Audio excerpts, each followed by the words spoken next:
Oh, Last, And then, last of thing. course, it brings up the other thing that they're always there pretending to be particularly light or short men, just to go get away from England. Oh yeah. I presume there's some level, especially amongst more informal to pirate crews of just like a don't ask, don't tell. We can kind of assume, but we're not going to press because you're a good hand aspect to it. Oh, I will say also this, because you were talking about the barber surgeons. That made me just realize that's what Figaro is. God dang it. Because I went to Figaro from the Barber of Seville. Like the barber in the Barber of Seville is a barber surgeon. Oh, and and that didn't click to me until like just now, because I saw it.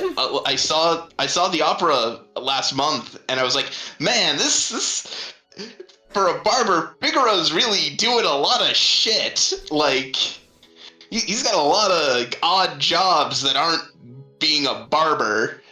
Like he's like, I think he was doing like something to do with like being a pharmacist, and I was like, that's a weird side hustle for the barber, but okay, that's just a thing. Unless you're in a major, unless you're in a town that could support it, your pharmacist is just going to be also the person who's doing the medical thing to you. Yeah. I mean, it kind of falls apart because like the main sort of villain character in the Barber of Seville is like the town surgeon, but do you want us to stop talking? Yeah, I mean, it's content. I'll use it. I don't know. This is a podcast now about pirates, everybody. Oh God. Yep. Yeah. Hey, there's no way we stay on that topic for another hour and a half. Neither do they. Well, I've got good news for you. I've never heard a podcast that stays on topic, so. And on the back of that, hello everyone, I'm A.D. Springer, also known as Corbinian. This is the Electric Metropolis video game tour, and we are playing another episode of Star Trek Survey Expedition Delta, Adventures of the USS Bonaventure in the Dawnland Fringe. I know, it's a very short title, it's very snappy. So, this is a two-threat game, and does the captain have a log they wish to share, or shall I intro? Yeah, I did one in the style of what you did for the last week. The highlights. So, Captain's Log Start 8. 12741.5. We've just made 2 separate first contacts with 2 separate species in what is turning out to perhaps be a multi-species civilization on a non-warp, but probably not pre-warp planet. We did an extensive survey and found no evidence of conclusive evidence of inhabitation, but enough evidence of a possible previous inhabitation to explore. We have just become separated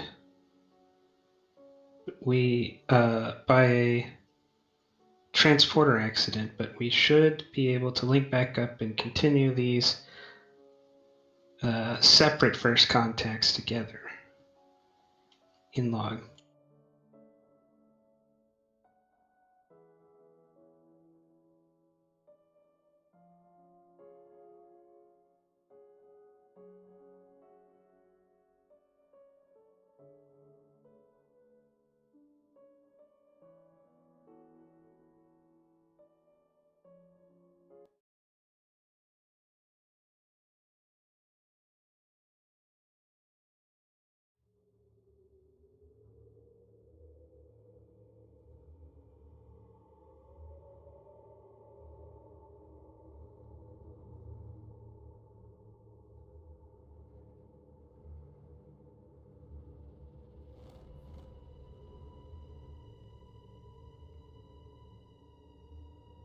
Corbinian, are you speaking? I am speaking now. So everything I said it was heard perfectly fine. No, I was 100% muted.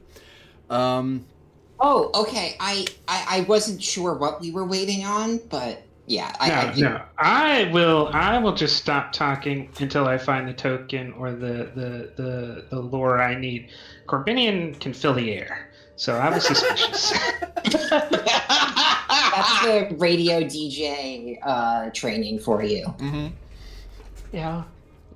So, we are on Mission Area 01 on the planet itself, within the mountains of the area where Commander Atrum and Lieutenant Deca were following after these small people with shiny heads and long corded beards with rather nice-looking robes and walk around with hammers at the end of long sticks. And just as they were making their way and they were talking with the other half of the away team, there is a fitness plus con roll difficulty. Unfortunately, Deca, you cannot make this check. You can't move. Mm-hmm. So, Atrum, your difficulty would have been 2, but it's 3 because Deca is someone you probably don't want to have crushed under rocks. Yep, and so the increased difficulty represents the fact that I'm carrying Deca. Yep. I mean, you could drop Deca and let him fend for himself. Yeah. Just give you a hard kick down a long pier, or a hard kick off a short pier. All right. Fitness con. I have the pastime of free climbing. Is that transferable enough to? And I just bumped the power button on my PC. Yep, it's gonna shut down. Oops, I'm sorry. As I was moving. Someone else can roll for me. Is a focus in free climbing transferable enough to navigating a cave? Only if you can read it on your sheet and tell me it's there. I know it's there, but I cannot see it. However, I don't believe I have to be actively looking at things to know they exist. So. Can I pitch at least like assisting with like reason con to help to help like there doing radar pings? Yeah. Like you're probably alerting like Commander, dodge. Like what? Okay. Free climbing I would take, yeah. I am still a good navigator. Actually, I don't know. You know what they say? Those who do not do navigate. That's the saying. Yeah, that's the saying. I can. So, right, you would be fitness con, task fitness con, pastime free climbing. Mm-hmm. Yeah, no, I don't have any obvious traits or anything that are going to apply here, so I am just going to give you 3 threat, and we'll see what happens. Very good. Oh, you're back. We die.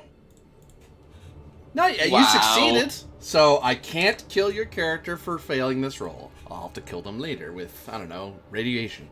Like the 4 threat that I think we're about to give. The rocks don't kill you, but your cholesterol does. No. Sure. Turn 1 into threat, just to give you a little bit extra, and hit me with the other one.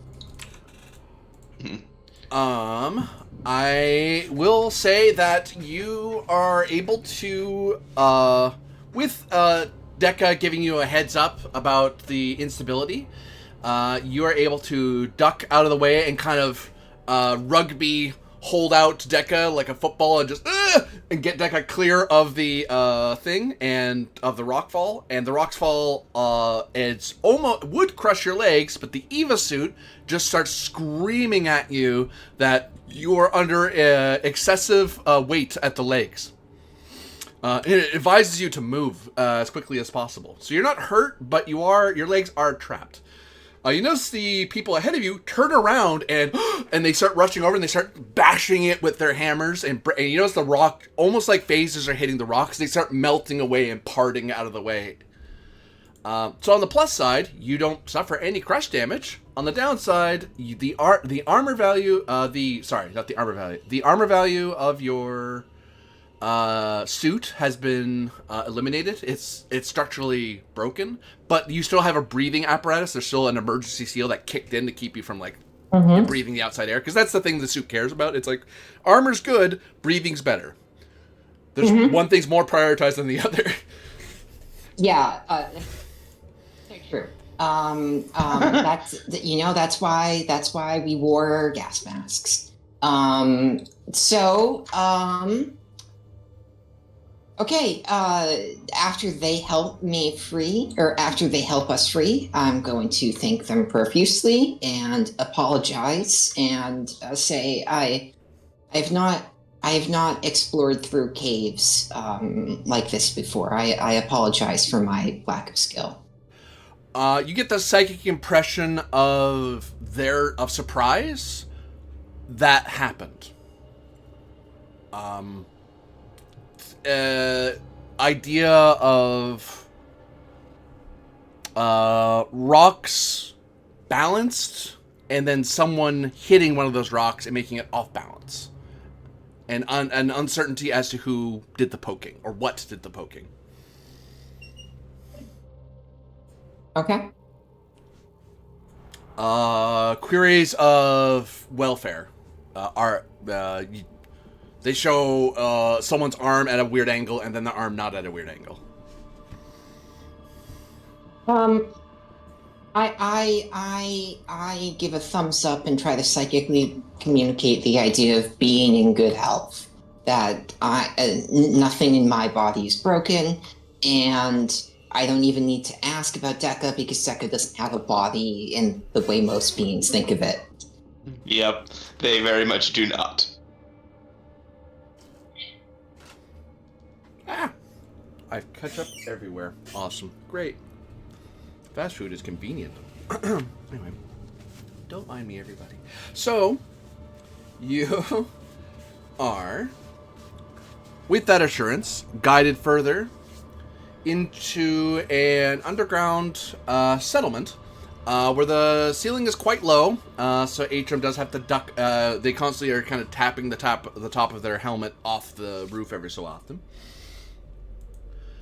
But not by much. It looks like it is a bit, for them. It's quite tall. Like it's more than they need for comfort. It's as if they made it so they could accommodate someone your size. The only reason you're bumping your head is because you're wearing a helmet. Yeah, Atrum with a slight slouch in her posture says, "I greatly appreciate the extra effort that went into giving this room more headroom. This is the most free my spine has been all day." Unfortunately, not a sensation that I am familiar with, or am capable of being familiar with. Listen, once you hit your 30s, the back pain, she kind of looks out in the distance for a second and says, "You're better off not having a spine."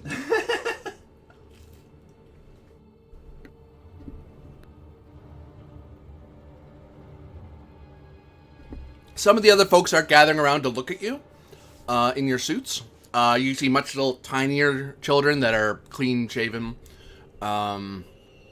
And you see like either being held in arms or being guided by the hand. And lots of ooh point, and then the adults going, no, stop pointing. That's not nice. Don't point. And everyone here has some version of a tool at the end of a stick. So like a hammer, a pick. One person has like what looks to be like some sort of tilling tool. And they all kind of look at you. They point and then at you and say, and image of one of them laying down on something soft.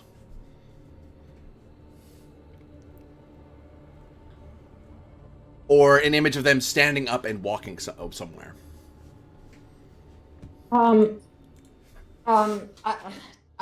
have no need for rest yet. We can continue moving.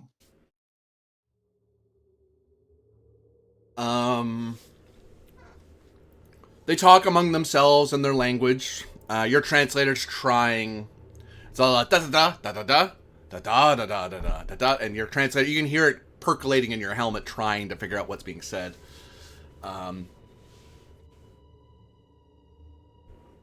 and then they point at you, and you get a sense of where, and then they body language point back the way you came, and then you see caves elsewhere, and then you see sparkly lights that kind of look like teleporting, but not really. That looks like something that, if anything, they give the image of you literally teleporting in.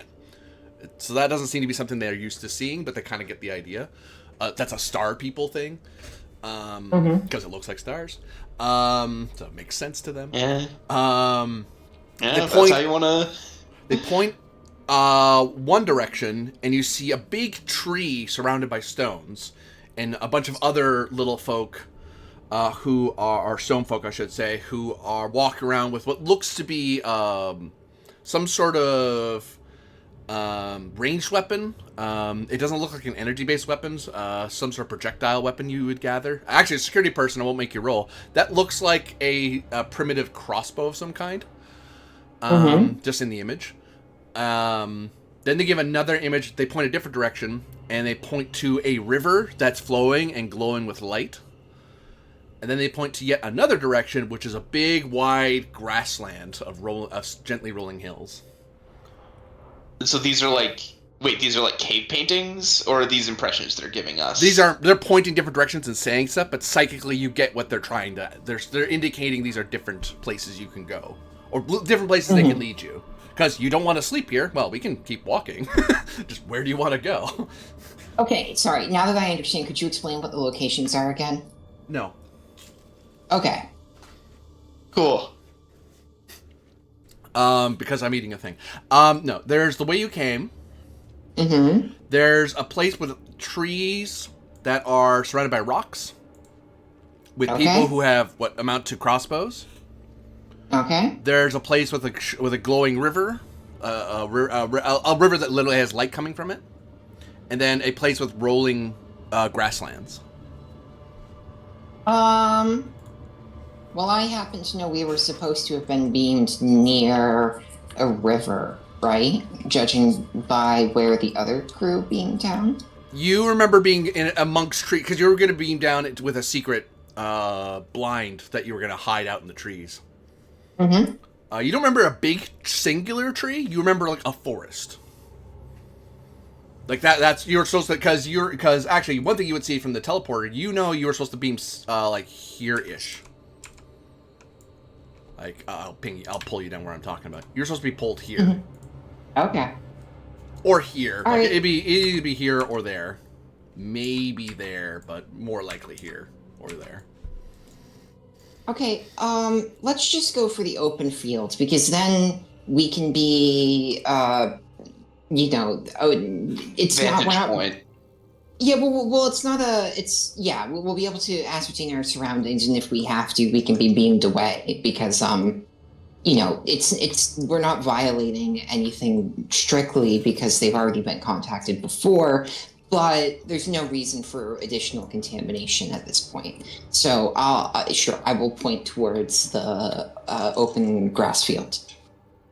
They nod, and then a clean-shaven adult stone folk walks up to you, and with a smile, holds out one of the long sticks with a hammer at the end. They actually hold a variety. They hold a long stick with a hammer at the end, one with a sickle at the end, and one with a plow at the end. And then you see an image in your head of someone grabbing from a bundle and smiling as they get one, sort of look.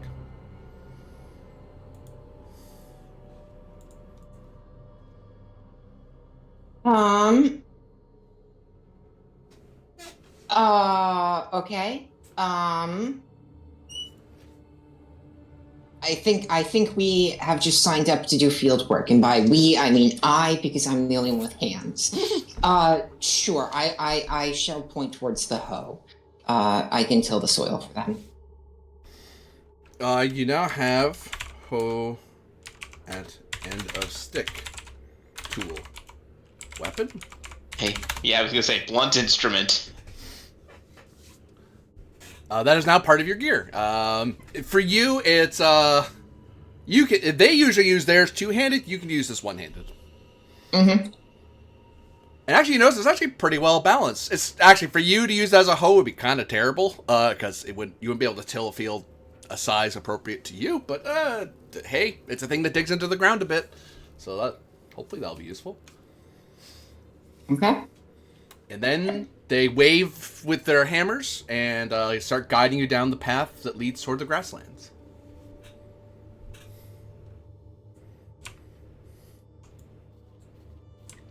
As people watch you leave the settlement. Some people going da da da da da da da, you know, little kids da da, you know, and they're like, shh, stop that. And actually, knowing these people, I'll throw a complication because they are stone folk. I need you to do... You're going to be doing an insight... Both of you can roll this. Actually, one leads, one assists. Insight security opposed. You're the defender.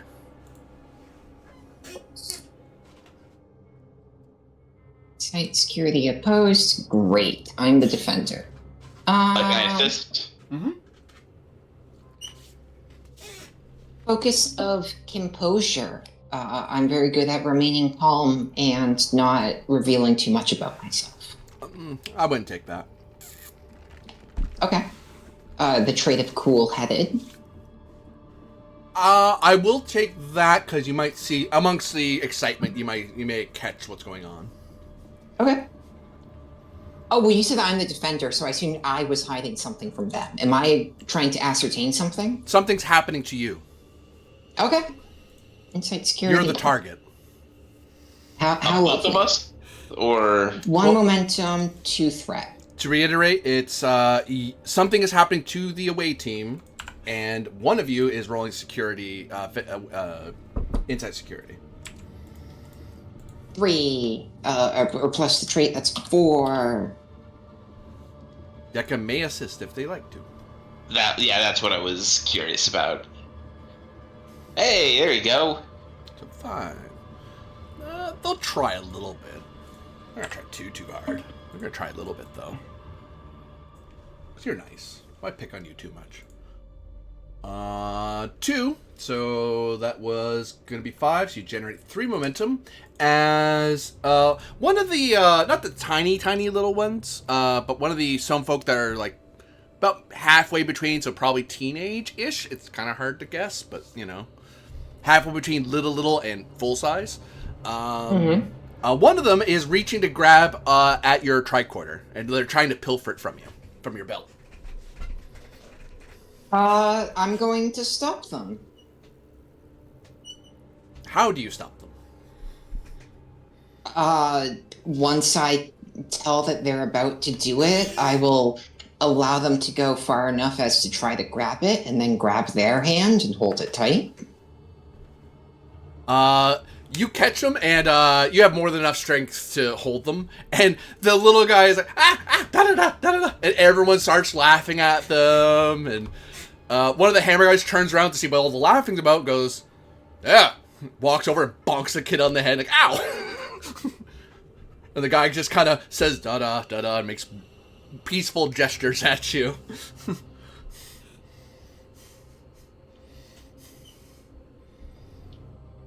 Okay. Yeah, no, I'm going to respond in I shall raise my hands and communicate the idea of peace, and that I'm not offended by this. The one you caught just kind of rubs their wrists and looks at it and looks, they look surprised you didn't hurt them. And they run back as a few of the other mid-sized stone folks start teasing that one. Before the hammer person just kind of watches him, stares him down for a second, then the kids stop making fun, and they find somewhere else to be, and then they help lead you back the way you're going. And then Deca just sort of thinks to the commander, rather, they do seem to have the capacity for curiosity. Curiosity is one word for it. Now that we're out of the cave, I'm going to flip open my communicator. Well, Well, maybe you're not out of the cave yet. Yeah, you're going to be out of the cave soon. But we're going to scene Alright. shift because we're going to see Alright. what happens just before you call them. Because I imagine you were going to call them. I imagine that was your first move. You freaking goody. I mean, doing the reasonable thing that anyone should do when on an away mission. Contact the other half of your party. By the way, if you're separated from the party in real life, people out there, please contact people you're with so they know you're okay. Don't act like Star Trek people and pretend you can... Yeah, we don't need to call them. We'll just kind of... We'll tough it out with gumption. Don't mind me. I'm not mad. When you're saying that they make sounds like da da da, are you just relaying the intonation, or that literally they have a language that's based in a single syllable? There's more. That's the intonation. Okay. I'm giving it the sort of the Roman treatment. Everything sounds like bar, but it's like it's so foreign to you. You're like, it sounds like da da da, but that can't be correct. They're saying something else, obviously. I just don't know what it is. Okay. Because it brought something to mind, which is part of learning computer science is learning a little bit of linguistics, and there's a thought experiment of like the easiest kind of language in principle is just each word is a single symbol with one more symbol added. So like, the letter A might be a single symbol, and then D is two symbols, until you have like whatever the most complex word in the language is a million symbols or whatever.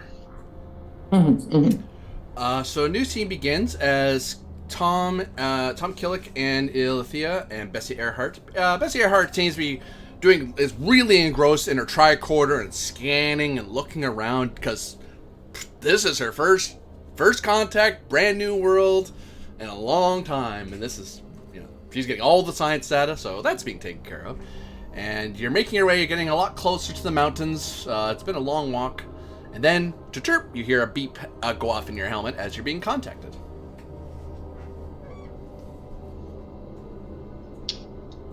Go ahead.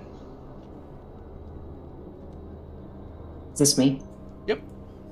Okay. Yeah, then she's going to say, this is Atrum. I'm with Deca. Update. These people appear to be a post-contact civilization. They don't appear to have much in the way of advanced technology, but they do appear to be intimately aware of whom they call space people, in that they've been visited many times before. I'm currently following them. I believe I have been asked to help them till the fields for the planting season. I believe you can now track my location. Would you like to rendezvous? Is the map accurate, GM? Yes. Can I say something that references the map? You certainly can. Okay. I say, are they humanoid? They're short. I don't know exactly what they look like. Humanoid's pretty accurate. They're more humanoid than Vulcanoid, I'll put it that way. And by humanoid, I guess I meant bipedal mammals. I don't even mean mammal, just bipedal with two arms and a head. Yep. Then I'd say, then I see ahead some others that might be their people, but they have weapons.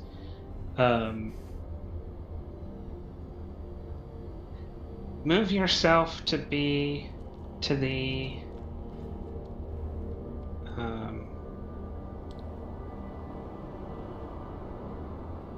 west and see if you can't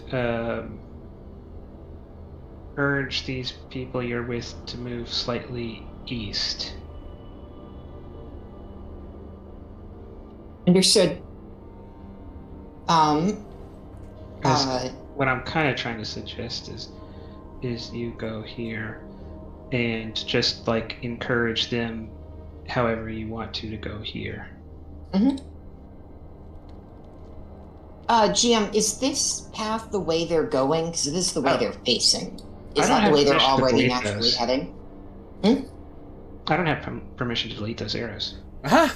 Oh my god, you graffitied all over this nice art? You graffitied all over this lovely, lovely planet. What the I'll agree to part of those statements. heck's going on? Oh, I know what's wrong. Two of you share the same color. So there's a conflict. Oh. One of you needs to change your color. Sure. Because I can't clear them either. But There you one go. of us is going to need to change. What the? We both changed. This planet isn't big enough for the two of us. Okay, so so come with me. but You will yes. see a world of imagination. We're gonna go over here. It's a pretty map. We're gonna come back, and they're gone. Here we go. Okay, GM, am I to understand that these guys are naturally headed this way? They're headed towards the right to some extent. They're That's where heading. facing. They look like they have brought you to roughly here-ish, and they're about. They actually turn around to look at you because they brought you to a grassy plain with gentle rolling hills. They brought you to where they said they were going to. Okay. I'm going to inquisitively look at the hoe and try to transmit the idea of tilling soil. I'm asking them a question. Are they asking me to help them quiz? Are they helping? Are they asking me to help with the planting season? They think at you. They laugh among themselves for a second, and then the older or the leader, kind of says da da da da da da, and thinks at you. They inadvertently they think of the funny image they were trying really hard not to think of you one-handed, crouched over, tilling the ground with this one-handed thing. Because to them it looks completely goofy. You know the way, if anything, it's like a tiny garden hoe. There is a sensible way to use it. But they're seeing the most ridiculous slapstick way you could be using it, where hunker back a couple steps, and that's the him with his arms crossed, shaking his head, and then in your mind it's they show a taller stone folk handing a tool to a younger or smaller stone folk, and then nod.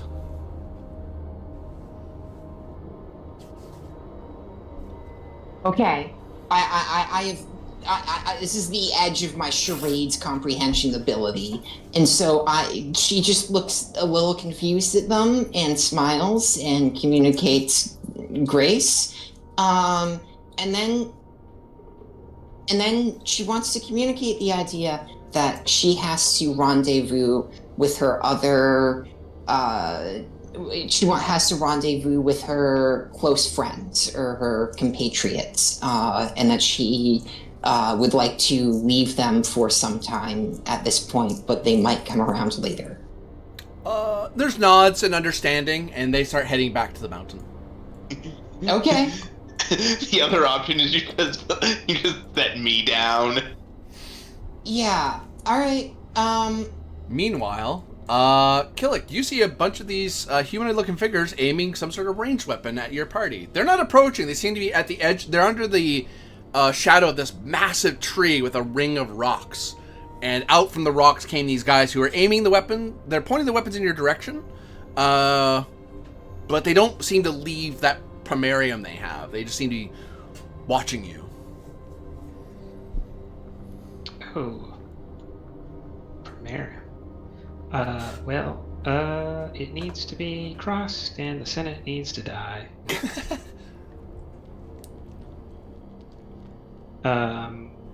We've even got ourselves a little Rubicon. I will wave and actually I will motion for Alithia and Earhart to spread out a bit. That way, these are clumsy weapons. If they try to shoot at one of us, they're more likely to hit someone standing nearby than they are the person they aimed at. So standing too close kind of helps them. So let's spread out a little bit, and then I'll wave to them and say,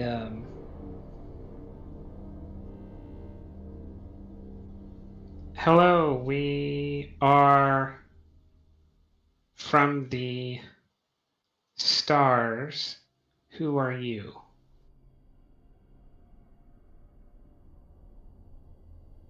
We're about to find out their opinion of star people real quick. Oh, gosh. You hear them shout, "Da da da da da da," and they gesture with their weapons at you.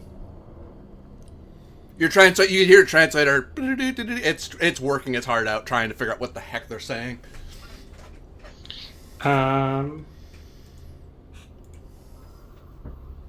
Killick to Bonaventure. Bonaventure here, Captain. Go ahead. I need you to tap me into the ship's computer. Aye, sir. Linking it to your risk comp now.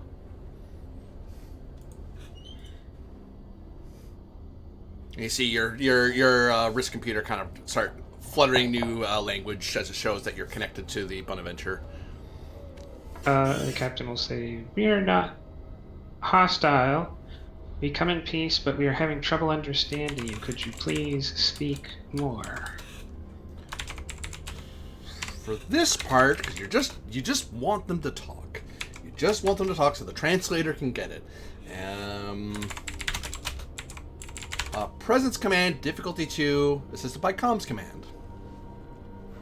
As the computer will try different guesses as to what they want to hear. Just to establish, talk more.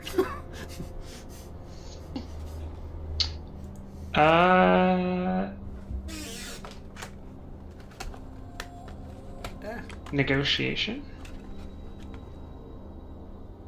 Trying to get something that they may not be willing to give too much here. And that they may not want to keep just talking. I'll take it, actually. Okay. I got take it. I didn't get whether you would or not. Okay. One moment.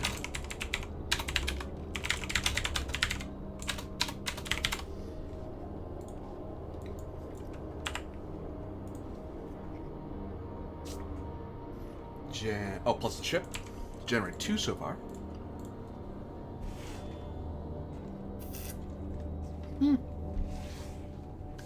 Why did I order the most messy thing I could have? Why? It's computers. Probably because it's delicious. Messy and delicious do kind of overlap all the time. Communications command. Hey. Is communications any better than your computers? It doesn't matter. You rolled a it's- 3, so. Yeah, the communications is higher. Oh, there you go. So you generate 2 more. And then there's your suit starts making, you start hearing your suit make different noises, translating what you just said. And you know it's basically saying, talk more, please talk more, and various linguistic guesses. So you can see the visible confusion on them. And then da-da-da, and they gesture more and they talk more. Okay, and then you hear the computer working some more, and you see some linguistic data popping up on your wrist computer. Now, to actually translate what they're saying to have a very basic understanding of what they're saying, control engineering, difficulty of 3, assisted now by computers plus comms. Sorry? Computers. I can lead this one. Gods, I can't think. Communications plus engineering. There we go. I was actually about to double check. You're allowed to let the ship do things. It felt like something more that the ship should be doing. The ship can do it on its own. But I don't remember the rules. Basically, There- the ship there are rolls. specific- The ship rolls on its own with 2 dice. It can't buy any dice. It just roll. Well, no, you can. I think you spend momentum to make it do better, and it just rolls on its own. That's you telling the computer you roll on your own, and you try to do it. See, that's the thing. I didn't remember if there were any restrictions or it's slightly different. The downside, off the top of my head, I think comp range goes up by 1 because the computer could screw up. Like, it's easier for it to biff out, to screw it up. But sometimes, if you don't have the skill and the computer has a better skill set than you do, you just trust the computer to do it. Yeah. The doctor is pretty good with engineering, though. I mean, the captain is too. It just felt like it would be an automated thing. Fair enough. It will translate it in time. Like, if you just keep talking, eventually, now that you've looked in the computer will eventually on its own figure it out. But you're trying to figure it out within the next 5 minutes, not the next hour or 12 hours. I got a 13 and probably no focus. I've got a 14 and can get a focus. Sure, go for it. First up, I'll try for a focus that I already have. Insight focus. I wouldn't say... I don't think you have enough insights into them to use it yet. Oh, You don't know them well then. enough. Yeah. Music and poetry pastime. Probably. Yes. Oh, yeah. See, I was like, I could see this working, but I don't know if she will. Mm-hmm. Did. Ha. Let's see. I'll buy 2 dice with momentum. This will be 3. See, and I was told a degree in the humanities was worthless. There you go. Plus the ship. With... Where's the ship? There's the ship. There's the spicy. I'm okay. I was like, man, did they put no sauce in this? Like, oh no, they put sauce in it, alright. Oh, there's the heat. Yeah. Yep. Alright, so 5 hits. You have a very rudimentary understanding of their language. And they'll have very rudimentary understanding of you, so don't think simple English, to put it that way, if you know what I mean by that.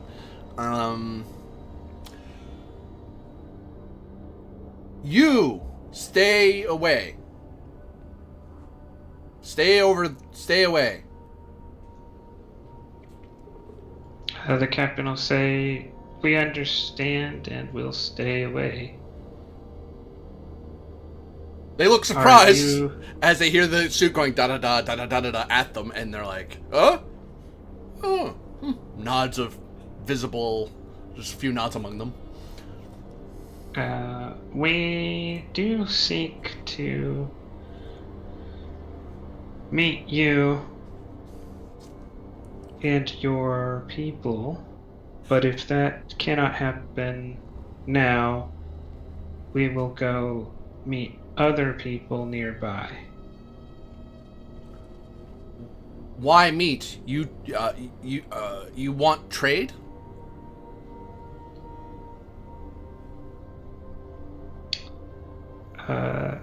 Trade a distant concern.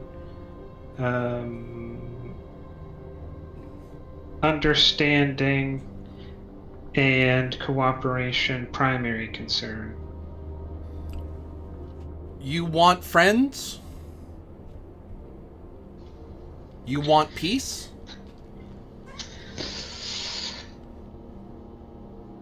Yes. They look among each other. Both? Both. They shrug at each other. Both. Okay. We'll say yes. We do not know all of the others from space. Do you think others from space reject peace and friendship? You,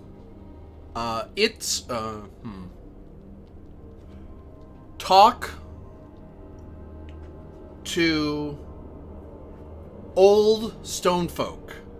Old stone folk in cave in mountain. You know mountain? They are the others we are going to meet if we cannot meet you. You talk to old stone folk. They help. We trade. Or fight, one says, and gestures, and the other two give him a look. Sometimes.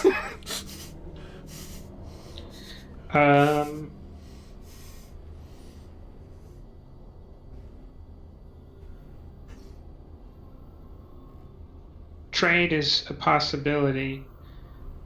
Would you like to visit our home in the sky to do these trades? You may return at your own leisure. You, if trade, you come here and trade within sight of all stone folk. So we don't look like greedy people.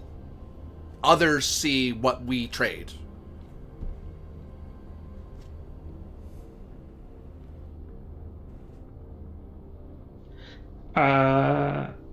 Kellic says, misunderstanding. We don't trade with one, we only trade with all.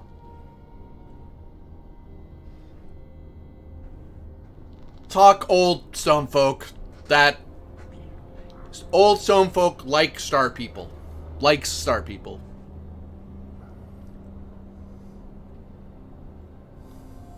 Or star folk, he would say. He wouldn't say people.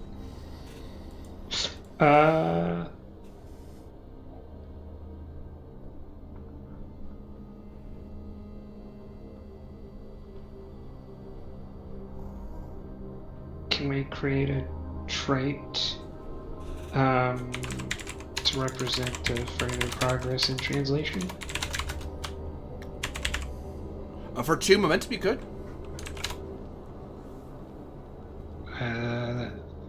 Would I assume be up to the person who made the roll? Yeah, I would love to spend that. Okay. Will you, though? Yes, I will. Okay. Let me put a little thing. What do I use in this game? Anton? Do I use Anton? Or do I use Candle? I think I use Anton. Whatever. If I'm wrong, it doesn't matter. Relation in progress. 1. So I'll put that there, because that's where most of the translation came from. Actually, you already got translation in progress 1 because you managed to translate a bit, so you actually upped it to 2. If it ever gets to 5, then the translator will have finally figured out it can talk in full. But now at stage 2, you can get more complex with your language. It's not full translation. They're gonna miss words. You're gonna miss words, but it's a lot better than simple language now. All right. The captain says, I just put it up here. That makes we hope you success in your endeavors. We are leaving to talk to the old stone people. And they step back behind the rocks and vanish.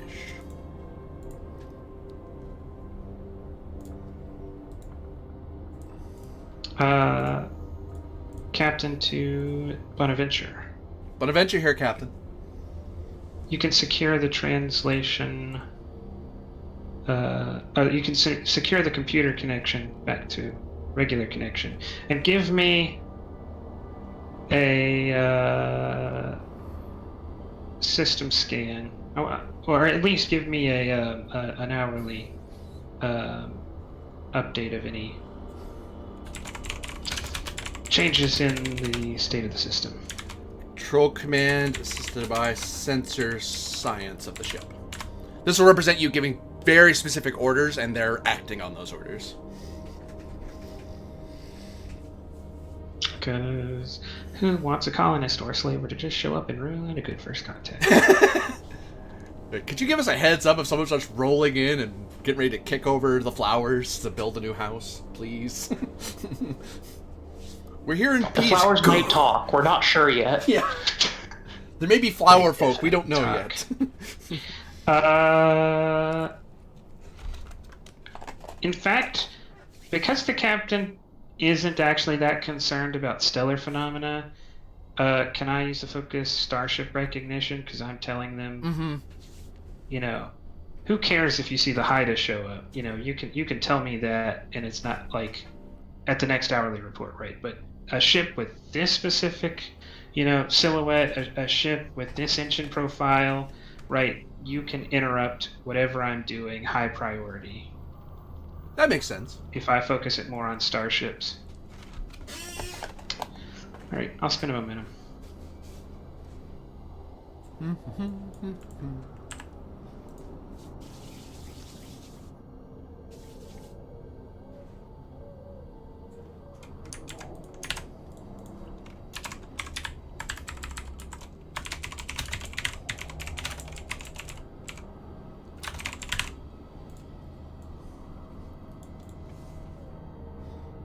And ship's sensor science, because that's them doing an extra bit. There you go. Yeah, I had to get there. Bam, bam.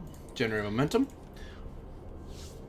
Yeah, you narrow their field so they're not scanning for every little possible quantum hyperspatial thing. It's like, no.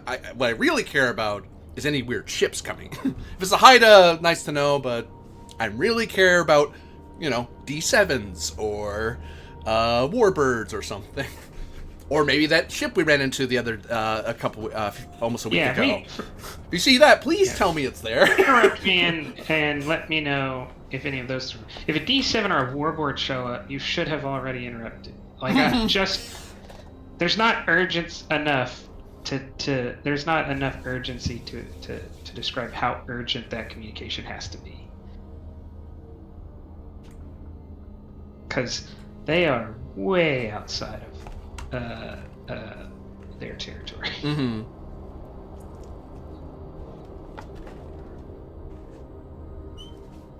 In fact, that might represent first contact with the Romulans. Yeah, so let's go meet Atrum and the nav box. It has a name. They have a name. It's Nav, the box. Yeah. New scene as Atrum and Dekka reunite with you. As you see Atrum's suit, you see that the leg armor around Atrum's suit is crunched in, but she's walking fine. I think the doctor will still check in. Say, Commander, any injuries from that?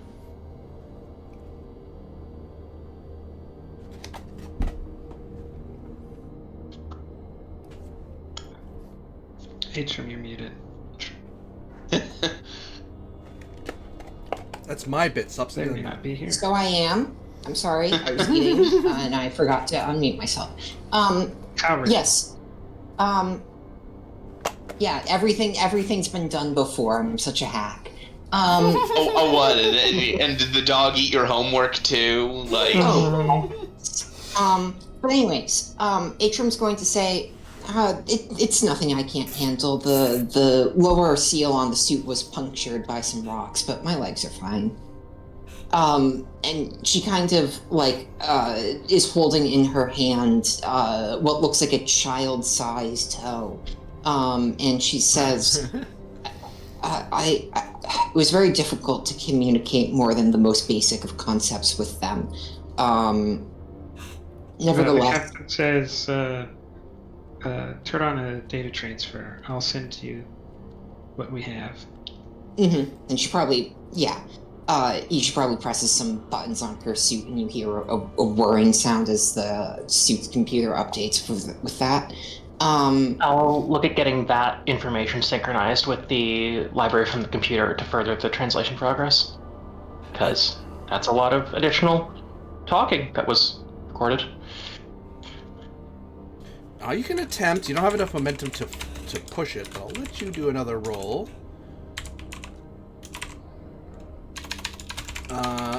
control engineering difficulty 3. 2 assisted by comms engineering. This is making getting to level 3 possible.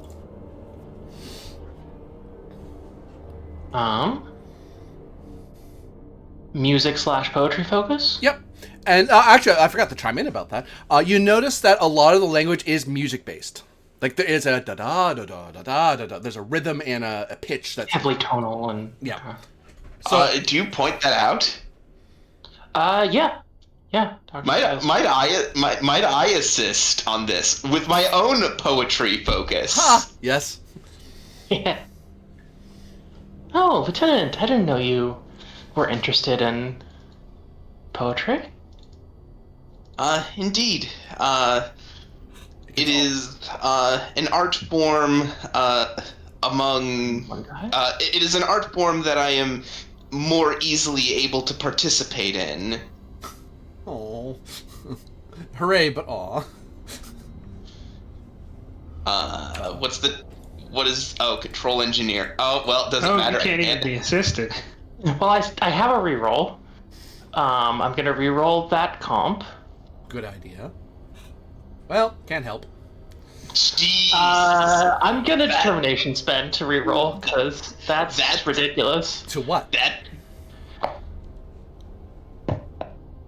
Good question. It's definitely going to be a mission. In fact, I'm pretty certain it's the first mission directive. Probably, but I might see if I can. Yeah, no, I'm just gonna call back because I'd like to get a call back. So I'd like to use a long life must mean constant learning or you turn to stone, calling back to the previous episode where I worked on translating the language of deer folk. Yep, I would take that. That's exactly 1-to-1. Yep. And let's see if I keep that determination. I do. Wow. Rerolling 3. There you go. Much better. Much better. Now you can assist.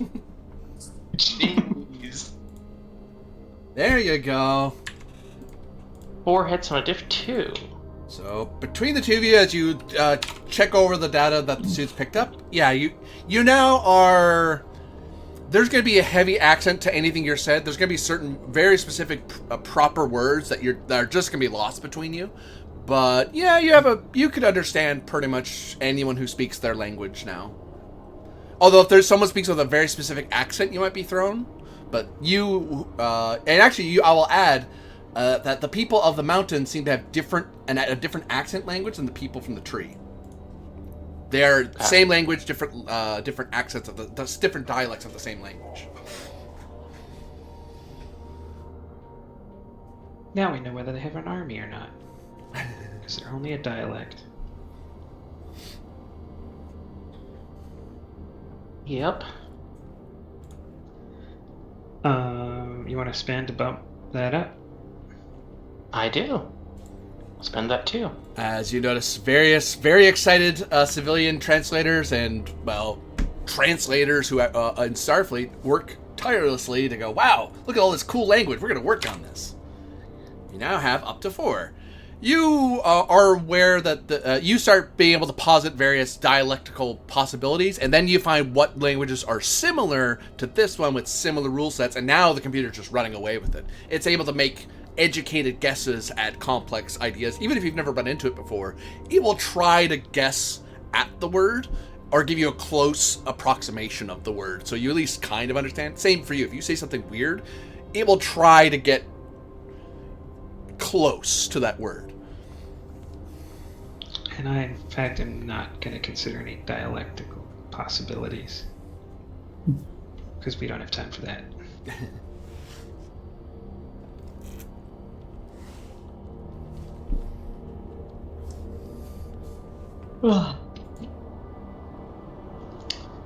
Way missions are built in dialectics. Having resolved the contradictions inherent to the system, and come to a greater understanding of the whole. You can't do it, Dewey. I won't do it.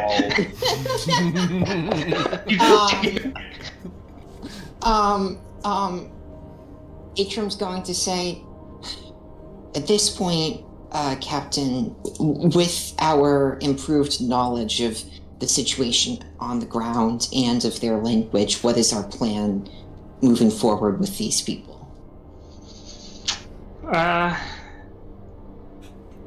To arrange a proper diplomatic exchange between whatever the people who are self-identified as the stone folk have for a state or system of organization. Whoever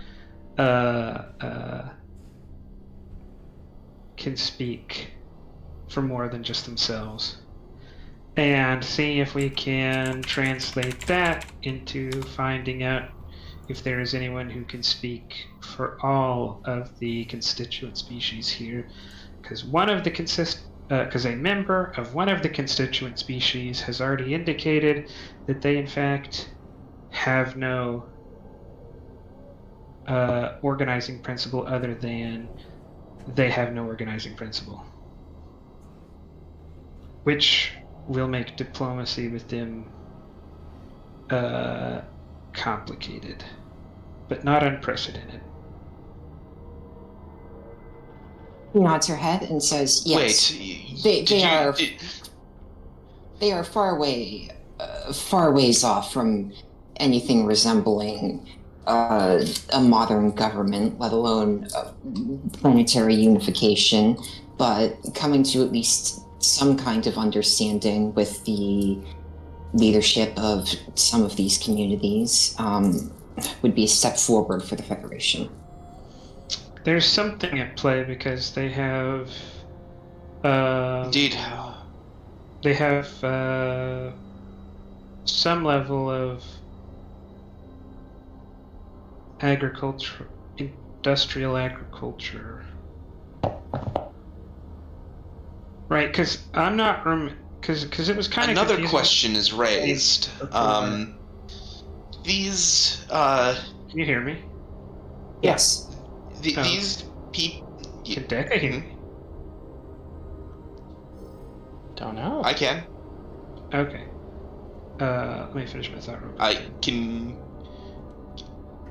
I can hear you. Okay. Just let Click finish his thought there for a second. You were talking over each other for a moment. Like a sync So issue. I don't remember if it was ever clarified. Did we detect agriculture that was like definitely agriculture, but not necessarily like advanced agriculture, or did we detect like a level of agriculture and biomanipulation that looked advanced or near advanced to us? We detected biomanipulation, specifically not agriculture. Cultivation, but like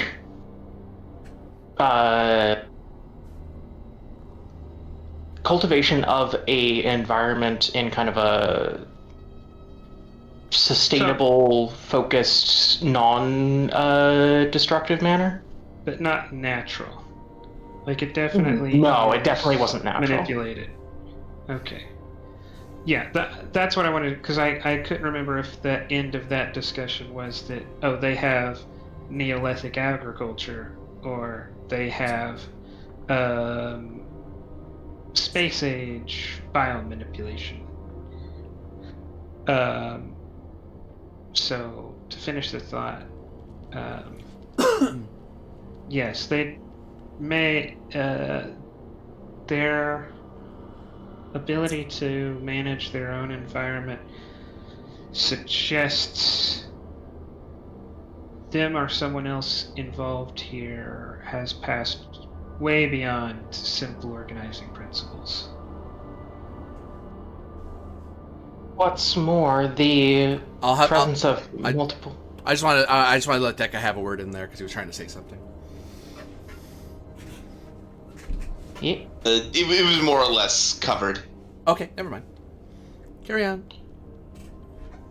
What's more, the presence of multiple intelligent species is quite a rarity. Indeed, and the questions raised. These people seem to be familiar with the concept of spacefaring people and have an entire term for it, the starfolk. That leads to the question of who these starfolk are and whether they are other outsiders or a member of this collection of subspecies that just so happen to travel among the stars. Well, we'll start by finding out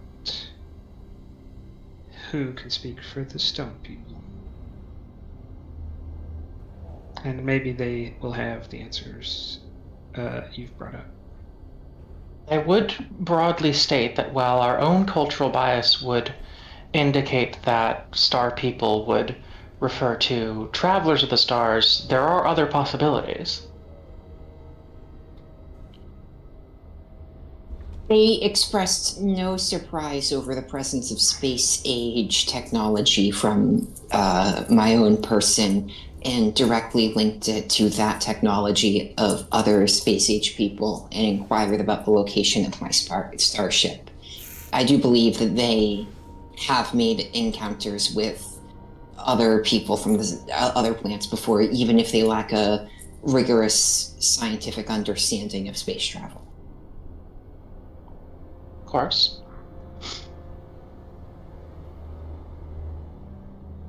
So, Commander, if you will lead us to the stone people.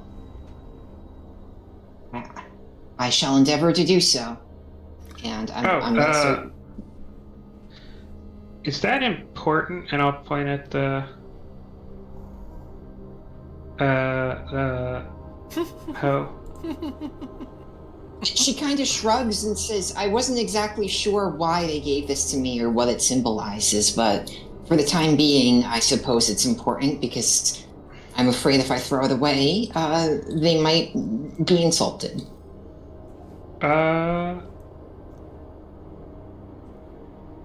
Alright. But remember, if it seems like you're supposed to end up with it, make sure it's analyzed once we have the chance to get it back up to the ship.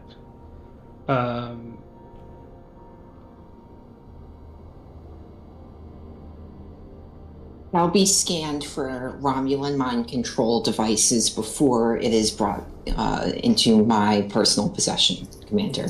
Captain. Well, there's gotta be a lot of paperwork to see if it gets to end up to be yours. But before that, I'd at least like to know what it's made out of. Like, not Romulan mind control, but, brass, bronze, possibly some shiny gilded iron or something. Who knows what that is? I can take a look if you'd like. No, it's not that important to do it right now. Yes, and as we're talking, I'm leading them back the way we came. Insight. I was gonna say we spend the rest of the session just talking about agricultural equipment. Insight plus con, difficulty 5. As you get up to the mountain, and you start getting ready to head up and leading them up. And where the hell was that entrance? You walked this way. It wasn't that long ago, but where's the entrance? It's here somewhere. I look around for about 5 minutes, seem completely lost, and say, Dekka, with your great navigational skills, can you determine the course from here? And I will attempt to do so. I hand the task over to someone much more equipped for it. Yeah, because the entrance, you notice, has not been plain view. You actually, it almost looks like the stones change, so you're having to recalculate how to backtrack with the way you went. Yeah, I'm just trying to determine a couple of things.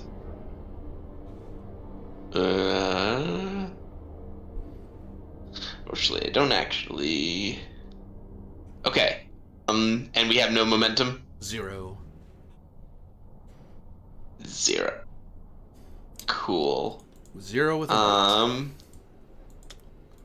Yep. Gonna pull up the complication chart for no particular reason. I'm gonna have to give you a full pull. Hold on. Let me help you out. Otherwise, there's really no way I yeah. can make this. Nope, I'm about to help. I think we agreed I don't have to, but I can give you determination linked to a value. And I would like to link it to a value, which is, since I can't tell you everything, sometimes you have to rely on your navigator. Yep, because you're saying you're reinforcing your trust in Decca's navigational knowledge and education. That makes sense. There's you a determination. You have 2 determination, Decca. Because now, if you Cool. if something fails, you could get a reroll on top of already getting the 2 successes. Yeah. Okay, yeah. In that case, I'll only spend 3 threat to buy. Oh, sorry. It would be 2. I'm trying to remember how this works. You have 2 dice. When you say I determination, you pull one aside. You're only rolling 1 die. So when you buy dice, it's 1, 2, 3 still. It's just that you're not rolling 5 dice because 1 die's already pulled aside. I'm trying to remember how. I'm trying to think over the cost of. 1, 2, and 3. Okay, no. It's 1, 2, and 3. Yeah, it doesn't change it. So I'm just gonna do 3 threat. Yep, I'm just gonna do 2 threat. 3 threat to buy 2 extra dice. Correct. So in We got total, there in the end. yeah, you're rolling 3 dice. 1 die is We got there in the is giving you end. is just auto 1. Oh, hold on. Because I did link it to a value, we get a point of momentum Oh, very good. because I'm human. So you So could you don't spend have that to use instead of one. Of I the will threats. make one of those. Yeah, yes, and I would like to do that because that procs my cautious. Very good. Hazardous environments Holy focus. crap! Yes. So on the nose. Okay, because otherwise I'd have nothing.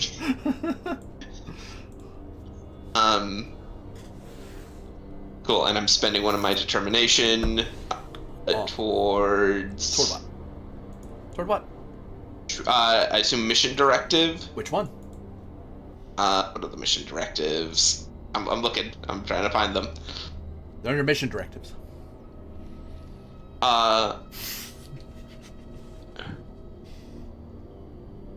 Investigate the indigenous species of mission area 01. Yep, I would say that applies. Because you're trying to get back to them, so that makes sense.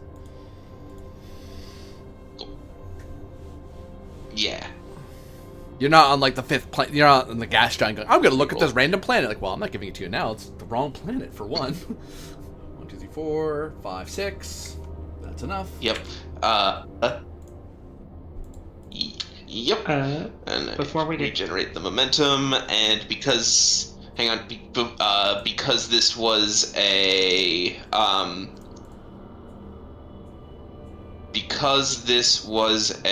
navigation related task, I gain a bonus momentum.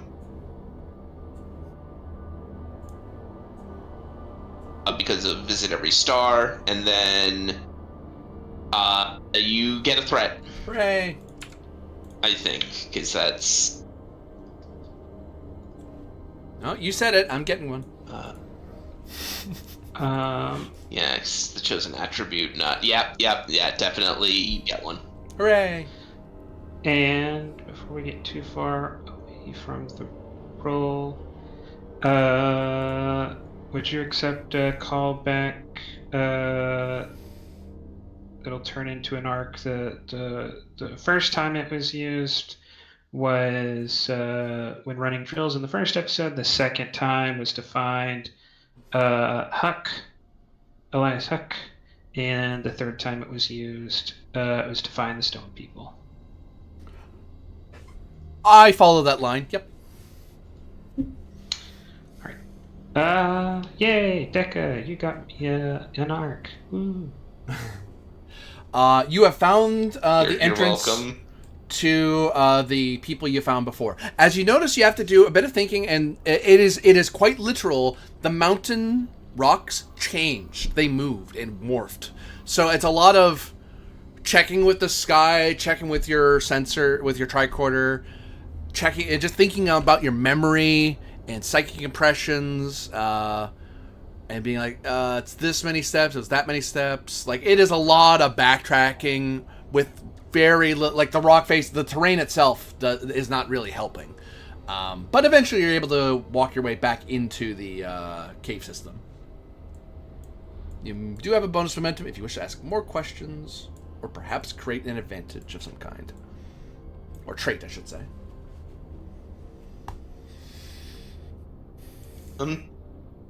I know. I'd like to ask a question. Certainly. That I may have determined whilst trying to track back down this entrance. But do I have any indicator as to why the rocks have moved?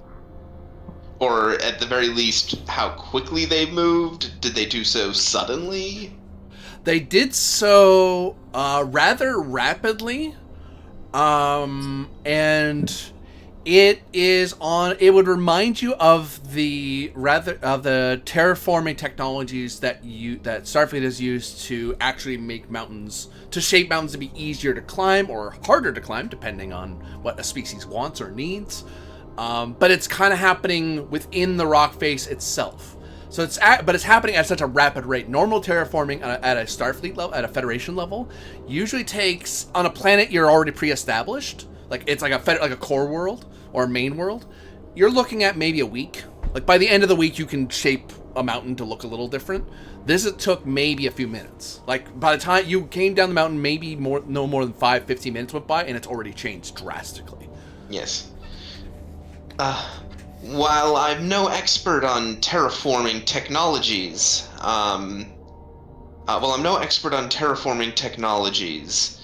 the ability to make this kind of change is within the capability of Federation technology, but not at this speed.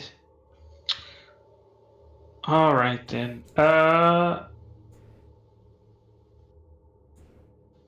But this would indeed be the entrance.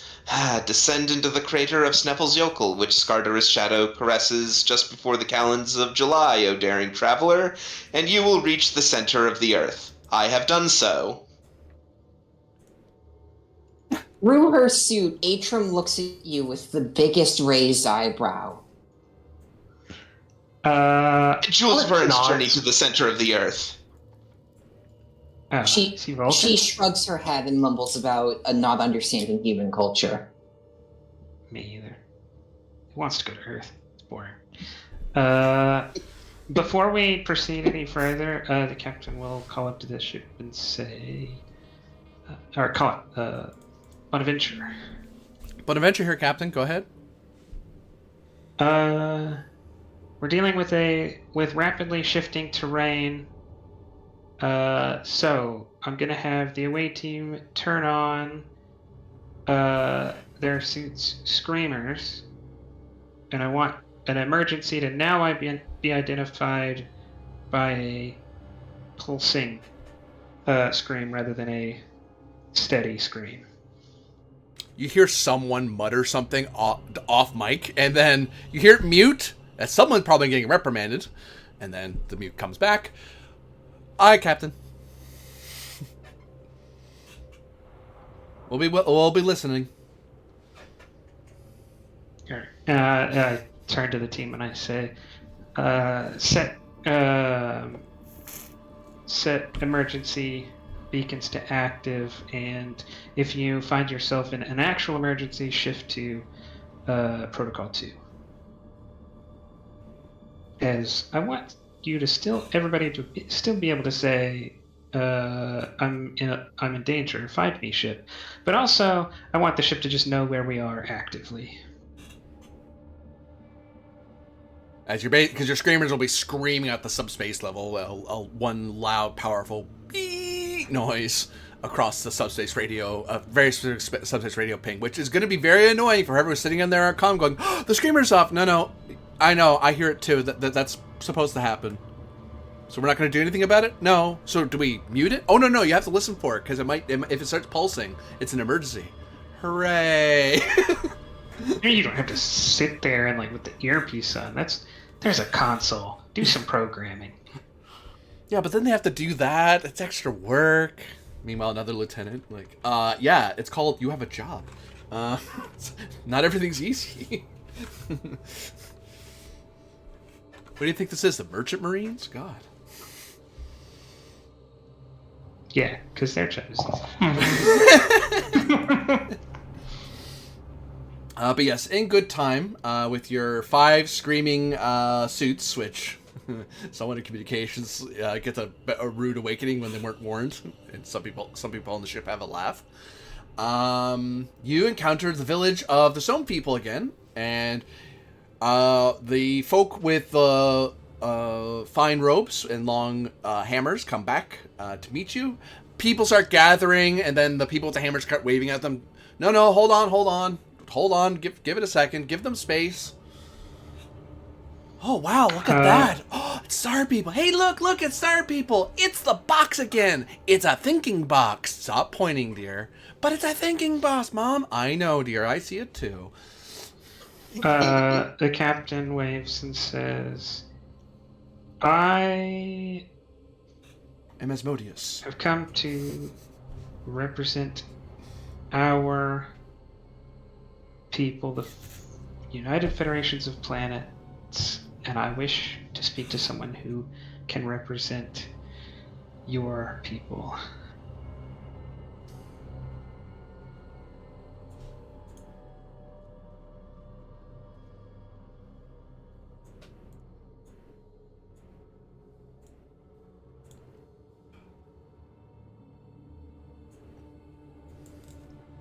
The doctor will kind of lean over to the captain and be like, "Become in peace?"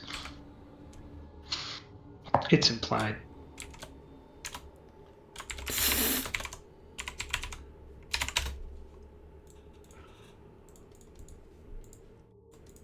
I am Mine Herder Kabira, leader of this settlement.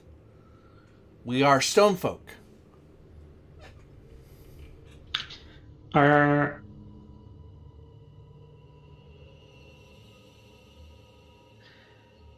Is this settlement the extent of the stone folk, or are there others? There are many stone folk with various settlements. Is there a mine herder of mine herders? There is the elder stone folk, the eldest council that we look to. Guidance would be the right word. They're not necessarily the mine herders, but if they say that you're bad people, I'm going to take their advice. If they say you're good people, I'm going to take their advice. But I'm not forced to. I'm not chained to it or anything. I believe it would be appropriate to meet with them then, so you can get that answer. Do you need guidance there? Yes, we need a guide. Okay. Can you mountain climb or cave climb? And then your translator says spelunk, is what it gets to eventually. Like, they're not saying that word, but that's what they're saying.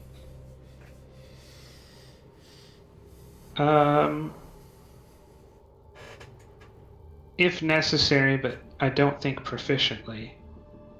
But we can decide to be somewhere else.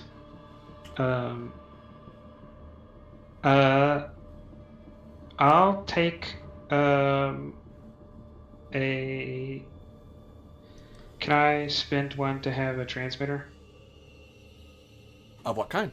You can. I want to make sure you're getting the right thing. It's one. It doesn't matter. You can't, unless it's like super Probably like complicated. a something that the transporter can pick up on and beam you to.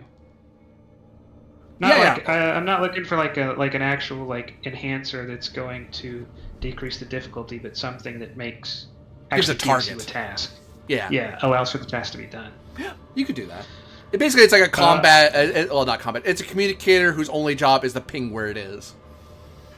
The easiest way for us to get there without endangering you with our clumsiness would be for you to take this there and press here when you wish for us to arrive. Make sure there's enough room for us, though. Oh, yes, of course. You're not all box-sized.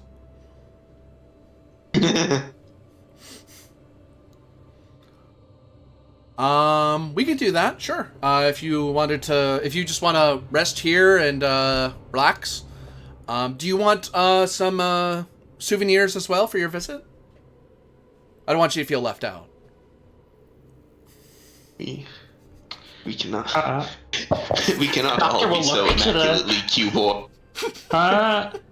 The captain says, actually, yes. Although it might take a moment to reciprocate. Oh no, this is just for you visiting. This is us. You're travelers. It's good luck to give gifts to travelers. We agree. We just I did not know you were here, so I did not know to bring anything. Oh, it's fine. It's okay. You're a young folk. That happens all. Oh, sorry. I assume you're a young folk, so it's on us to give to you. The doctor starts laughing. Sorry if you're older than us. That's very rude of us if we're wrong. No worries. I get it all the time. Yes. We would like that. You're each offered, and then once they realize Dekka is actually like a person, not just a box that flashes lights, because they kind of got it, but they kind of thought that was like a tool Atrum was using. They didn't clue in that Dekka was an actual sentient other thing until Dekka starts talking at them, and there's like, oh, that's a person in there. Oh, whoops, sorry. We didn't mean to ignore you this whole time. Because anytime you talk, they just assumed Atrum was doing it with a special tool. They didn't clue in you're a person. That's funny. That's really. And, I mean, I get the impression that that's something that probably happens a lot. That's why they're really confused when she's like, "Oh no, I have to save the box." What is she doing? Maybe it's like a sacred thing. Don't make fun of her. That could be the sacred box of her elders. You don't know, jerk. Okay, When sorry. you're in a shape-shifting mountain, the navigator is in fact sacred. Yeah. That's very true. Navigating inside this mountain. I'll switch over to just comps between us to say I think we should coordinate for a variety of artifacts. That way, the lab has something to has more to work with. You get a hammer, a hoe. Well, you already have one, but a hammer, a hoe, a pick, and a shovel. It says power. That implies movement? That implies that there's something special about them. Okay.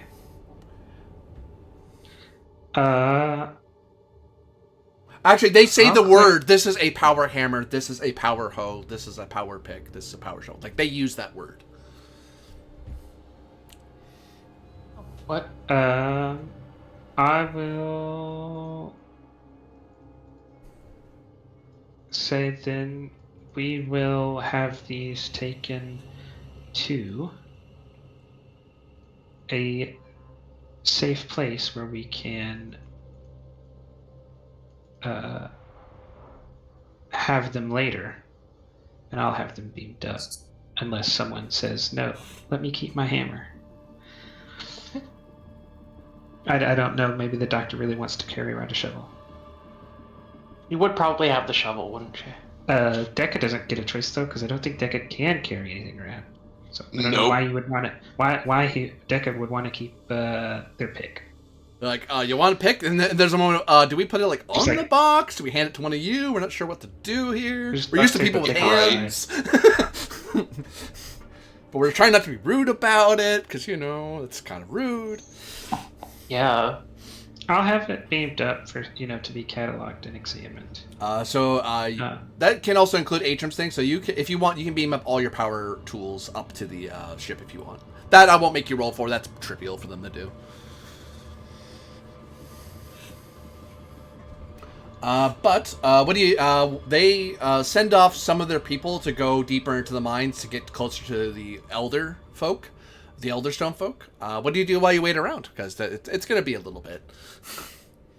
The doctor's going to ask if it's not rude. What designates someone as an elder? How long must they live? They must be, not always, but usually it's someone who's as old as the first settlement. So the people of the first settlement usually become elders, mostly by default. Sometimes if they die or something bad happens to them, it goes to the next person who's considered closest to the first settlement. We've been lucky. Our first settlement in this region has been pretty safe, so a lot of the elders are from when we first came here.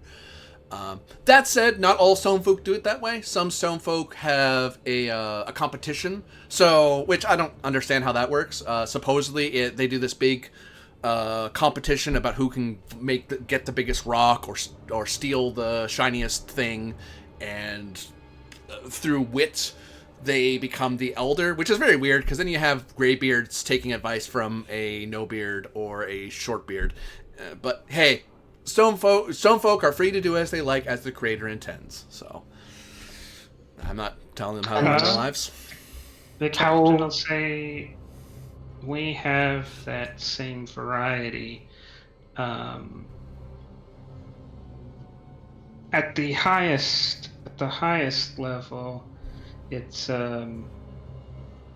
elders of elders choose the most. Not the oldest, but from among them, the wisest. I've heard of that, yeah. Or at least the wisest in their opinion. Yeah. But then, at the village level, there are too many different ways of picking our version of a mine herder to list.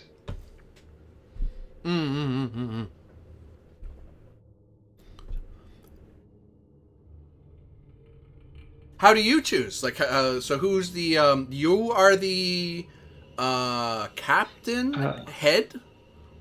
What do you do as your job? What's your job? You're not you don't look like an elder, though you might be. So I don't mean to offend you, but you don't look like an elder.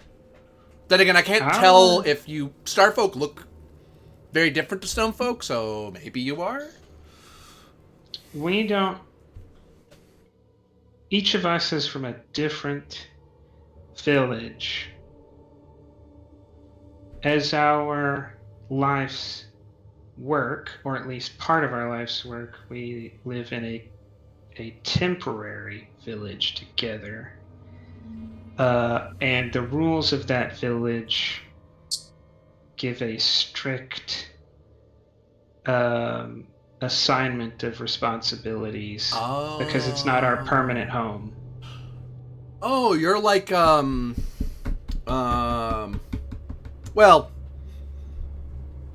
Sarfolk remind me sometimes of Riverfolk. They do that too. Because whoever's in the boat, you need to figure out who's doing the oars, who's leading the boat, who's making sure you're fishing enough. Kind of like that, but I in the point stars. to Decca and I says, Lieutenant Decca decides. Actually, that's the wrong word. Lieutenant Decca, when told of our destination, Lieutenant Decca finds how to get there. Said, when alerted that we're in danger, Commander Atrum finds out how to protect us. When alerted that we're injured, Commander Alithia finds out how to heal or revive us. When confused, Professor Earhart provides illumination. And I am the one that tells them that all of these things must be done.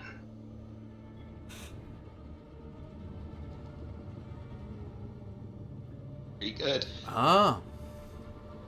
Is it fun?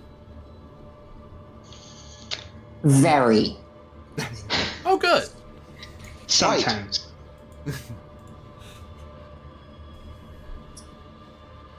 Yes, let's just kind of look. I look towards, Decca with a longing. Wish I could still be back there, and then an Atrum. It's like, yeah, it did get even better, and then there was more paperwork than one could imagine. Yeah. And now it's kind of plateaued. It's good, but there was a more adventurous time. Yeah. The doctor will. Like ducks under like a stalactite, and she says, "I there might have been more adventurous periods, but this is still Oh, I quite an didn't say- adventure I for a didn't- captain." Oh, you I didn't say that out it loud. just- yeah, no, that was wishful thinking. Never mind. Mhm. That was Never long. mind. Mhm. The doctor's going to try to figure out kind of how old their settlement is, if that's something they'll relate. Insight plus science difficulty of your rating's at 4, so it would have been increased to 3. It's down to 2. It's now pretty straightforward. They understand the idea of how many rotations around the sun relative to, and it's like, oh, okay. They're able to kind of translate a little bit. Once they realize, huh? Oh, we mean this many summers. Well, what do you mean? This, and they explain. You're like, oh, okay. Yeah. Can I assist by focus on active translation fixes? You have a focus in active translation fixes? No, I don't have to have the focus to help, do I? Oh no, I thought you were saying you had a focus that was that. I was like, huh? That's a very specific No. focus. No, you can assist, That's yeah. just I would like to. That's what I want to assist in, so I can justify Yeah. engineering and Sure. science. Oh yes, you could use totally. I was like, wow, that's a Yeah. very specific one. I'm like, how did you know? Yeah. Like that's not gonna happen all the The time. secret but- ingredient is called cheating. Oh, yes. That's a good secret Yes. ingredient. Comes up a lot, I think. All lying. Insight focus. I'm trying to suss out something here. Yeah. You're getting to know them and how they talk and what they mean by things. Also, the high level of translation's helping you out here Yeah. in that way. I'll buy Type of focus. 1 extra die with threat. Very good. Boop, boop.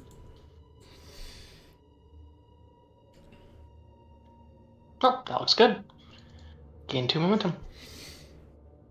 That's my thing. No, you're right though. To finish it off here.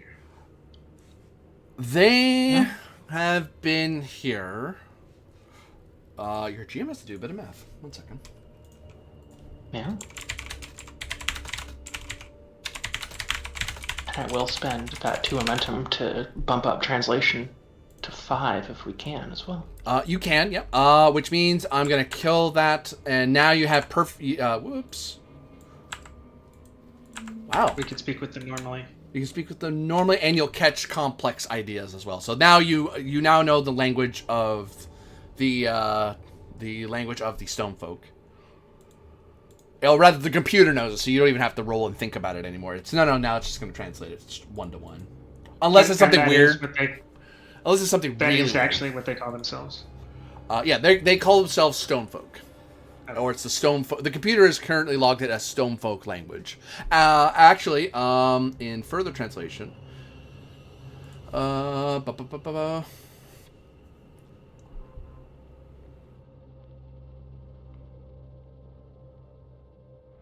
One second.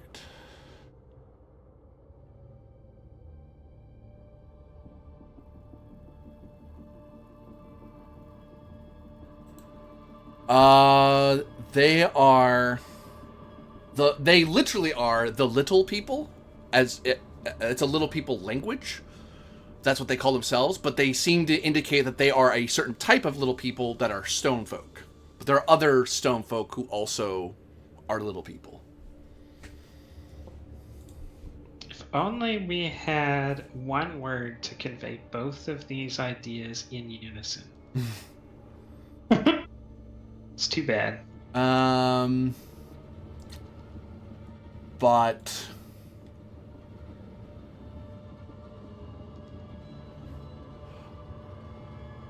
Doctor will just say, I feel like I'm in a Tolkien novel. oh, the other thing, right? How old they are? Good God, I almost forgot. They are about over 50. Professor was a nice man. The people are about 15,000 years Oh. as a people. Oh wow. They've been here for the last on this planet for the last 10,000. But there are other stone folk elsewhere. They're not sure how long they are at each place, because some of them are little people, star folk. They stayed in the stars. Some of them are little people, river folk, which that kind of weird to him. But like, he gets that you mean like a planet. How long have you been on this planet? It's like, oh, about 10,000 years. Okay. And then the doctor's going to ask something that might weird them out and might not, and say, so that's how old the elders are? Yes. Some of us are younger than that. Yeah. A lot of us are, actually. Well, that's refreshing.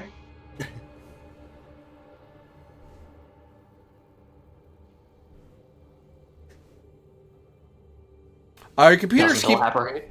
because the computer also clicks over and seems to give multiple translations. It also seems to indicate little people, little sprites, little spirits, and that's if you said any of those things, that would still translate to them fine. Like they would understand you meant them.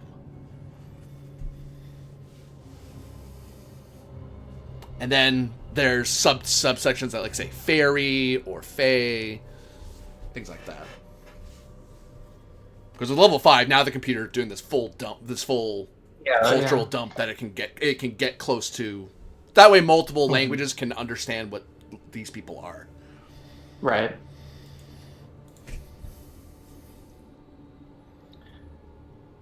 So you're a person in a box? Do you have to be in there? Yes. Well, when other people are around, yes. But we are around. Oh, you mean in the box? Okay.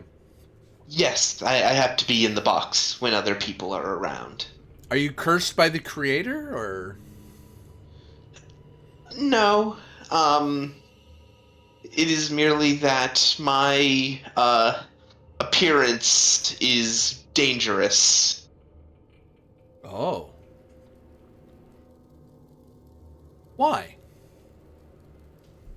How best to describe? It hurts the mind. Oh. They give each other a look, and there's a shake of head up. Stop asking.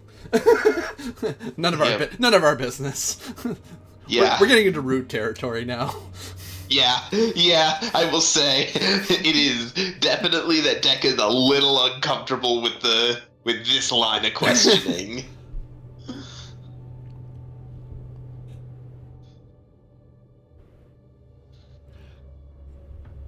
Bonaventure to Captain.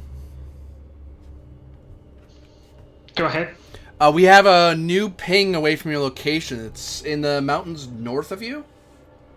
It's a locator Prepare ping, or to- transponder. Prepare to transport. How many, sir? I look around.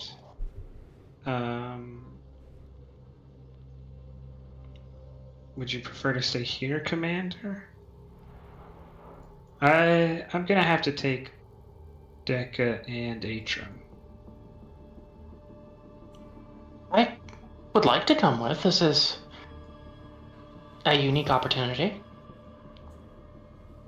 Sure, I didn't know if you wanted to learn more about this place in particular first. Then 5 to beam. And I'll say 10-second delay. I And see. then I'll cut the comms and say, we are going to leave for the place of the elders. Goodbye. Goodbye. And lots of people start I- waving at you as the transporter starts locking in. I will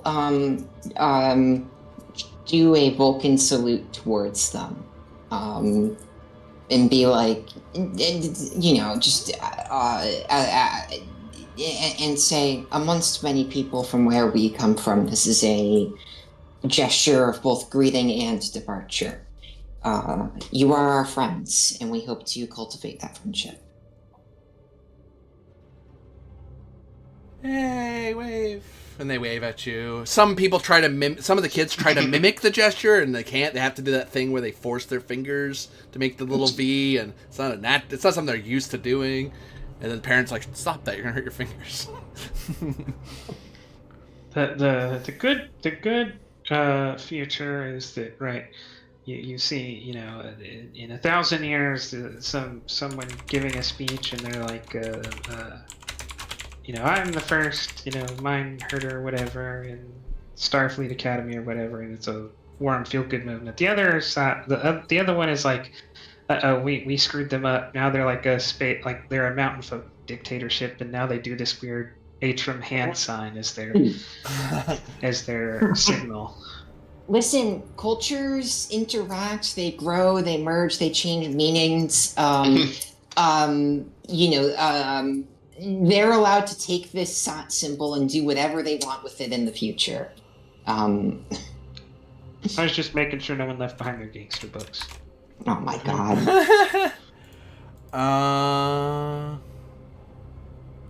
So this is Control Science Difficulty 2, assisted by Sensor Science, I believe. Yep, I'm right. If one of you are directing it from below, it'd be difficulty 3 because you're remotely doing the beam. Otherwise, you have to activate a person from the ship to beam you over. Because it's not a trivial task. It actually requires a roll.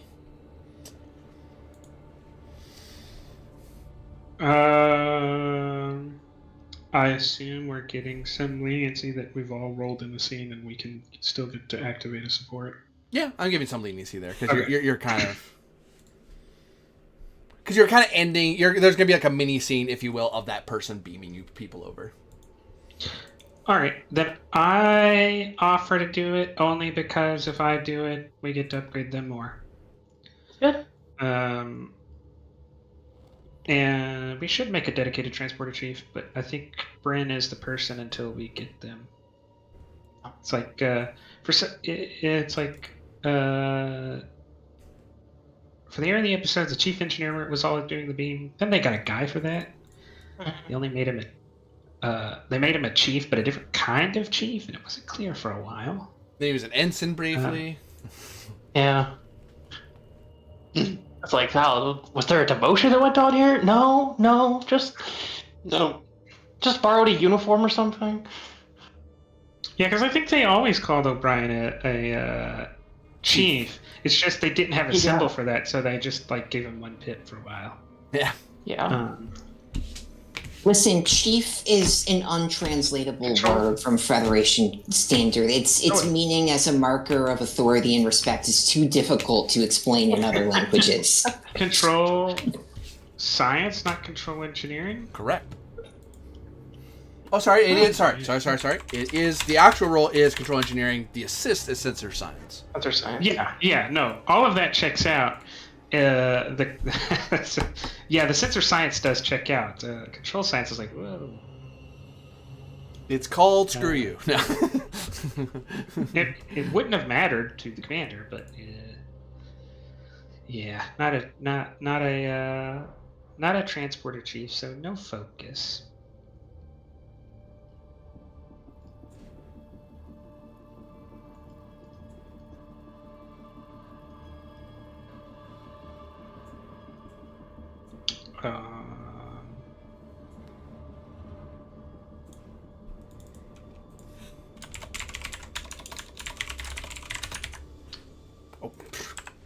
Let's.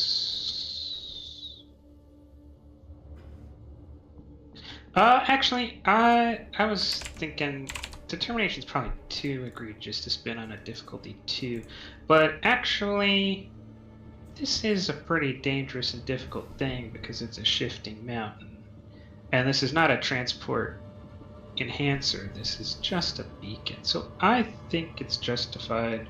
On the value measure twice, cut once. Yep, that makes sense.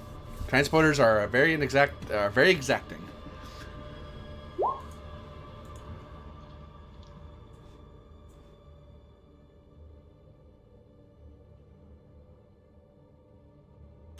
So that is 3. So you got at least 1 plus the ship. That is a comp. Oh, that is an actual comp.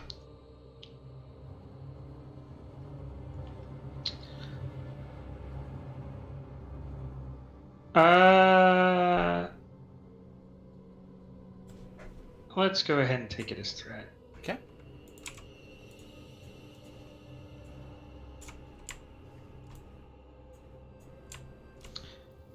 And when you use Insight of Scrutiny, when you succeed a task using Controller Insight, you may ask one question as if you had spent momentum to obtain information. Okay. In the process of beaming, is it possible to find a pattern in the changing of the rock that would allow an anticipation of what the alterations to the transport are going to need to be to get us out?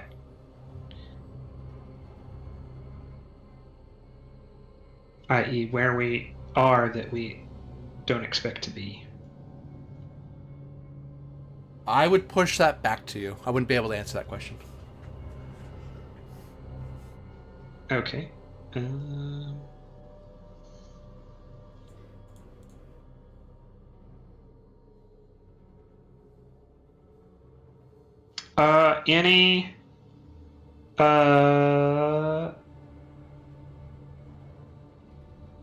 Any biological anomalies in the transport pattern compared to the transport pattern from an hour ago? Nope. I can answer that. All right. Branwell sent a update to the doctor. No biological abnormalities in crew transport record. No?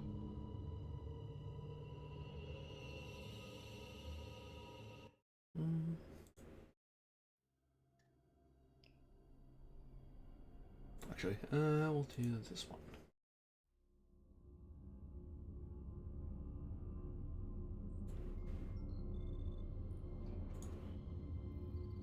This is where the team says, but you didn't ask about chemical or radiological.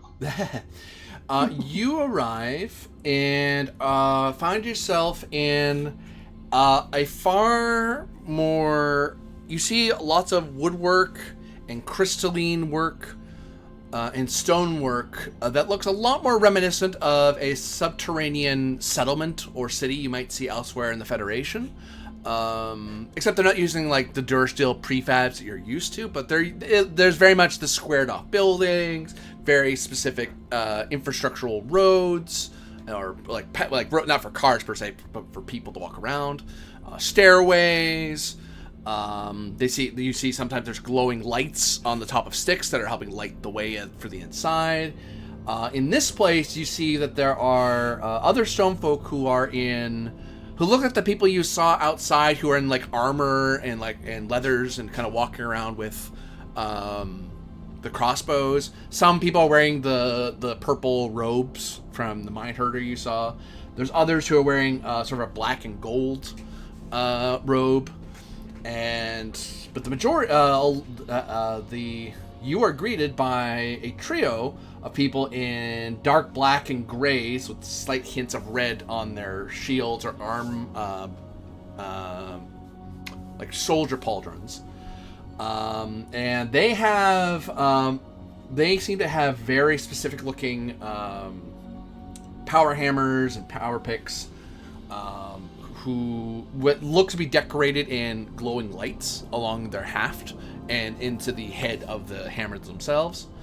Two of which approach kind of on guard and watching all of you carefully, and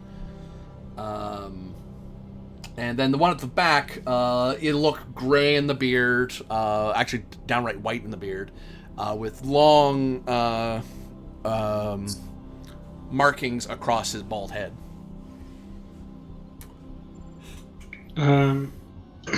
I'll say, I am Captain Killick of the United Federation of Planets. I was told that you, or perhaps those here with you, could speak for,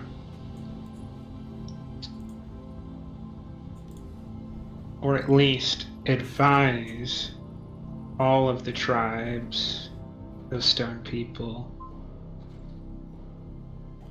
on our behalf, or at least about us. I am the mystic Iskra.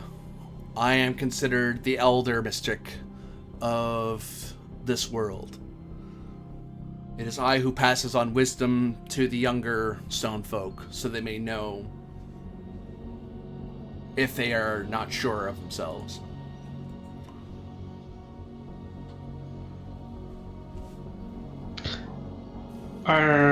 Is it appropriate that I speak to you, or is it more appropriate that I speak to someone else, given that perhaps there could be someone who speaks for the river folk or the tree folk, or the other folk perhaps we haven't met? There is another folk who come to this world. They sometimes come to me for advice, but they have their own elders. They are a star folk like you, but they are also a river folk.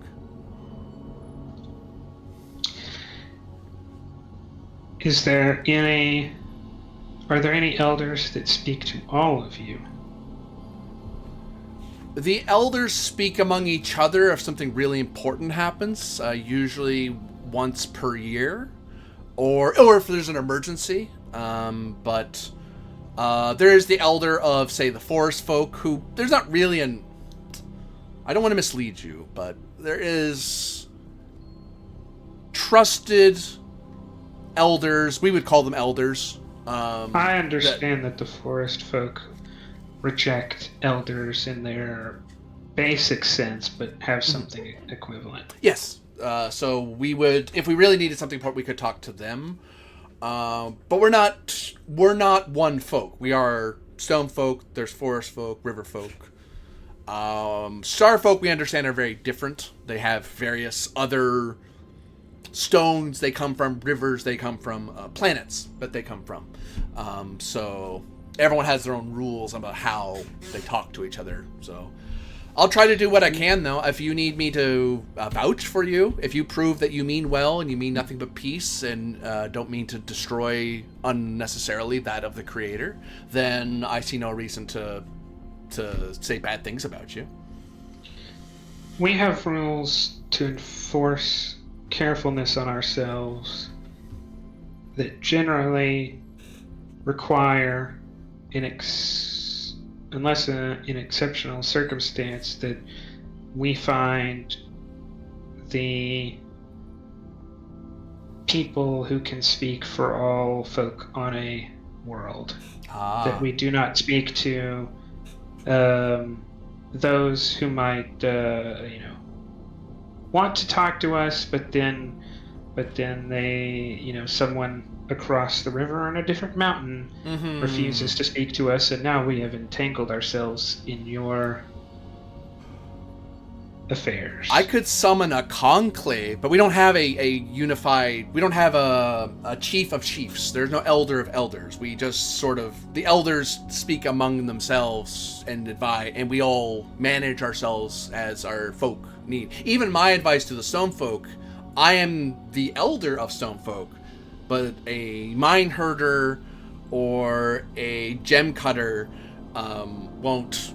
They don't have to do what I tell them. It's just wise of them to listen to what I have to say. If they ignore me, they ignore me. There's nothing I can do about that. Same for the forest folk. I could tell them it's a good idea to not eat berries, but if they really like berries, I can't really do anything about it. It would not be appropriate to do that for me. I'm not a threat, an emergency, nor in high enough standing to make decisions on behalf of my people. But if you are willing to do that, I will ensure that I bring someone who can speak, someone called an ambassador or someone called a commodore. Envoy. I know that word. Ambassador. Yeah, we've heard of those. Ambassadors are good. Yes. I can't commit to guarantee that I can bring one of those, but I might bring their I might bring the one above me who has a similar responsibility. So you're like a pathfinder or a trailblazer or an explorer. Yes, but combined with a defender. That's actually fairly smart. The stars are tricky. Not everyone is nice in the stars. We have learned. True. We learned that very early in a very punishing way. Nod. A sad lesson We for try all to be folk better, learn. though. Some of As us, I said, that's definitely not true. Like, I don't know that you could use that Atrum could say that and be accurate, because I don't know that they actually... it's not specified. But Yeah. Atrum is just going to say, yes, we have a dual mandate, as it were, to both protect the Federation, our community, our association of many villages.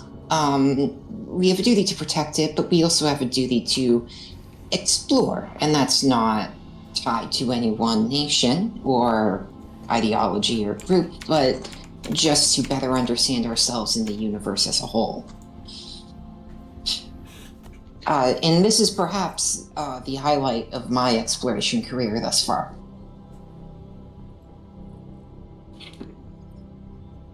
Oh, very happy to hear that. If you want to meet with one of our councils, it happens, and he gives you an estimation of time based on certain circulations of the sun. You realize that you just missed it like by a month, like it happened a month ago. So you'd have to wait for like another approximately 11 months to come back and meet them as a council of elders. We might meet sooner, but... Is there any way that you could possibly meet for an unscheduled think we emergency session? The captain just said that he didn't want that. Oh, sorry. The captain's gives Atrum the latitude. Like, you can ask. Okay. It doesn't mean we're gonna do it, but you can ask.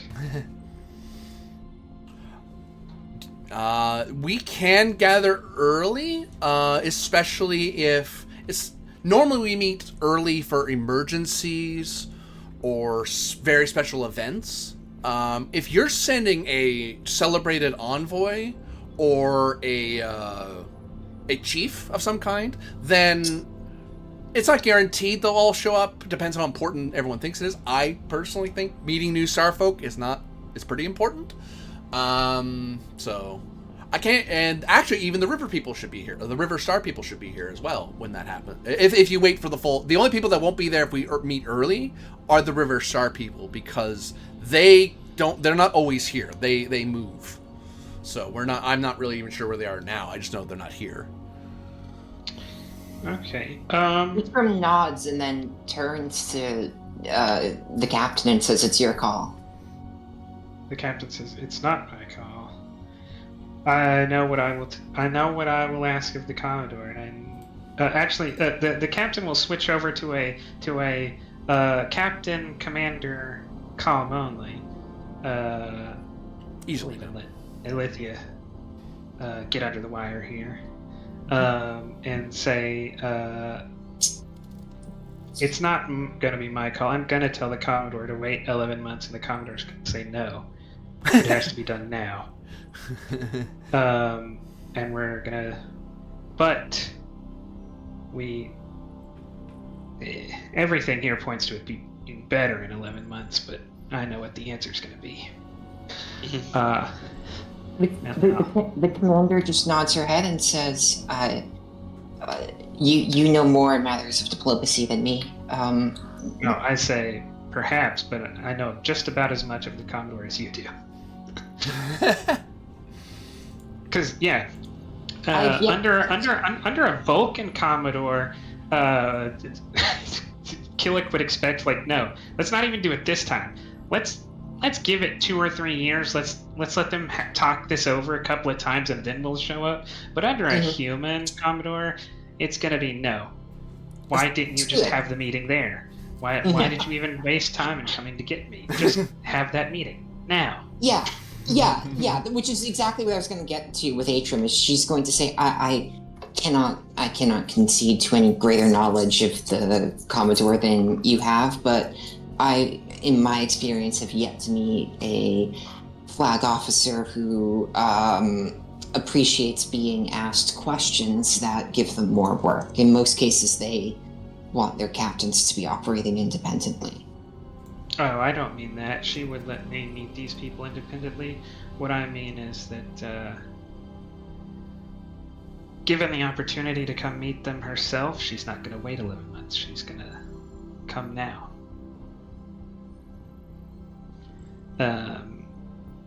I will say, in fact, Kellic hesitates on diplomatic grounds, but decides better of it after talking with Atrium, and says,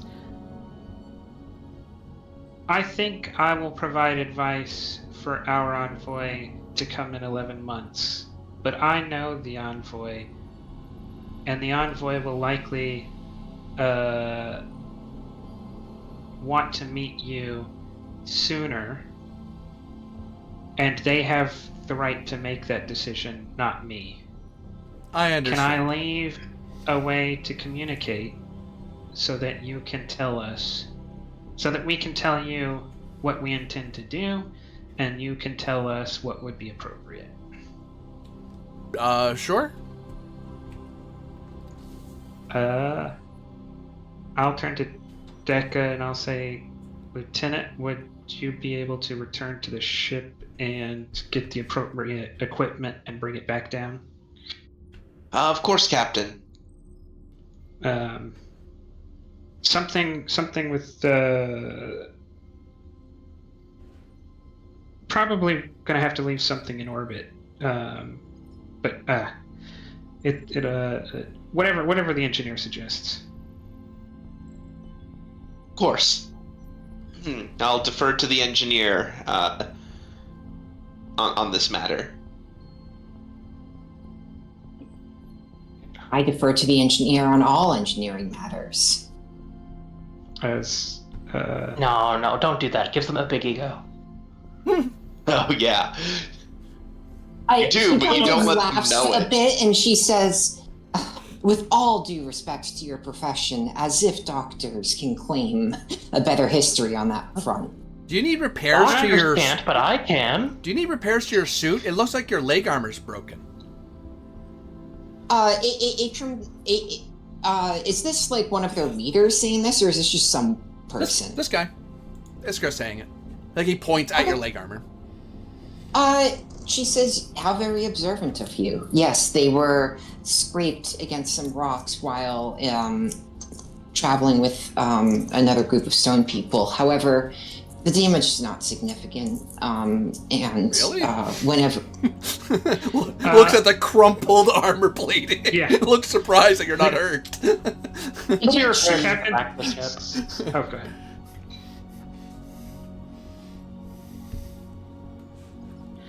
The captain will point at it and say, it can provide protection, but it's not its primary purpose. Its primary purpose is so that none of what is new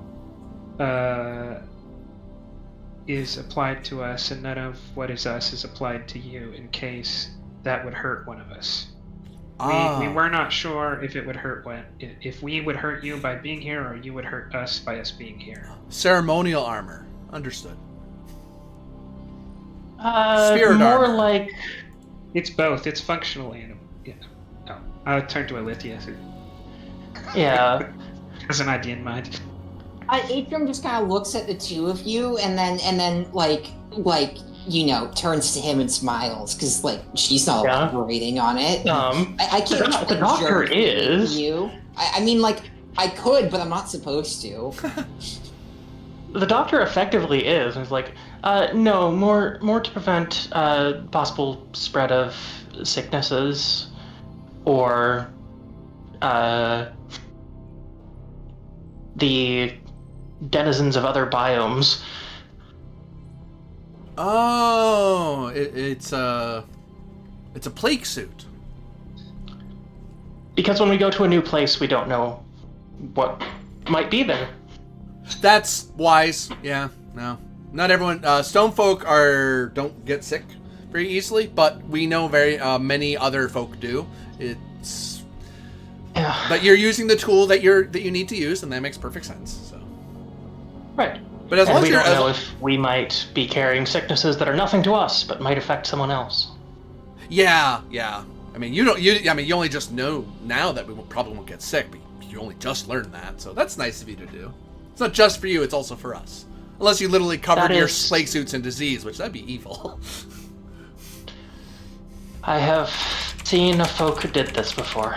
It was not good. Inside security opposed. You guys are your group is a target. One of you can lead. One other can assist. I'm leaving because I haven't rolled at the minute. Okay. Also, you're the security person. Yeah, no, there was no argument. I think everybody was thinking it was gonna be you. Sorry, I grabbed the reins too strong. I apologize. I'm you doing grabbed it. the Go reins ahead. The right amount of strong, and then declared it too strongly.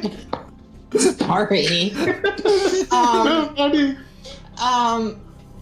Sorry, GM. I'm the attacker. Defender. And remember, in opposed rolls, defender rolls first. I know. I was asking you that because I didn't know if you were supposed to roll. A focus and composure. Yeah, I'd say so. Alternatively, a focus in empathy. Ooh, empathy I'd take a lot better, actually. All right. The trait of cool-headed. Yes, that'll give you a hit. All right.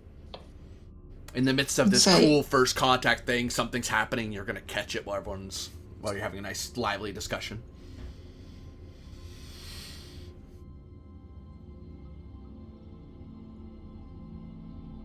May I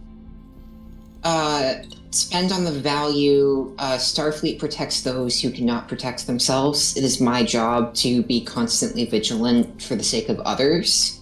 I would not take that here. Okay, that's fine. Just trying to get my milestones in. 1 momentum and 2 threat. Roger.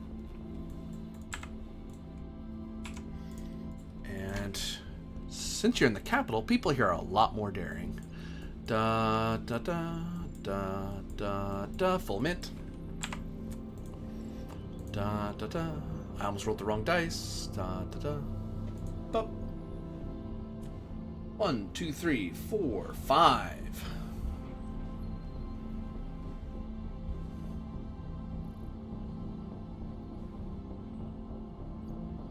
You're being beaten by 1. Oh no, you're tied. I take that back. But that's still a defeat because you're the defender. All right. I mean, I'll take it.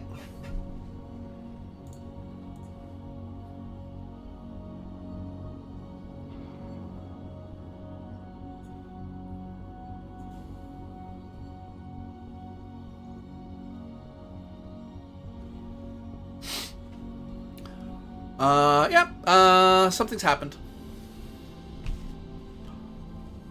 Do I have any idea of what might have happened? You're talking and you're looking around. There's lots of people like watching this conversation. Some people have gathered around. No one's like crushing it. They know to kind of give you nice breathing space to kind of stand there and talk. But a crowd's forming and you're kind of looking around, watching for any danger or anything like that. And you don't see people. Your empathy gives you the sense that people are intensely curious, but they know there's a rule. Like they're not supposed to. It's impolite to get right in someone's face. You know what I mean? No matter how curious you are, that's just not a nice thing to do. There's some people like sitting on the top of roofs, kind of like with their legs kind of dangling over, and they're kind of peering down, like, "Ooh, look at these people! How cool is that?" Wow, the elder's talking to them. Oh, they must be really important. That's cool. So you do sense I will tell from your roll that you don't sense any hostility here, and psychically you're feeling a lot. You're feeling a lot of people, but there seems to be a generic hum of almost not unified. It's not hive-mindy, but it's like this unified mind of curiosity and joy. Like this is a fun thing to do today. This is something they're gonna be talking about for a couple days. Were you there for that? Oh, I missed it. How did I miss it? I was working. Oh, that sucks. Tell me all about it. You know, that sort of excitement. Oh, you missed the star people. Sorry.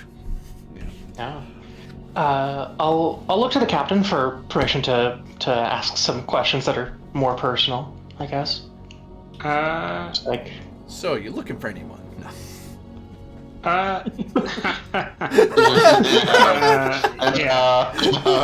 Yeah, that's pretty personal. Not that personal. Yeah. The captain will say, is it possible to have a secluded conversation with me and the commander here about important topics that should be filtered through the elders rather than directly said among everyone? I mean, we can, but I'm just going to tell them everything you tell me, if they ask.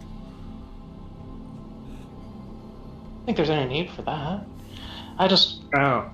Well, no, the captain says, there were more topics I was going to tag on, Commander.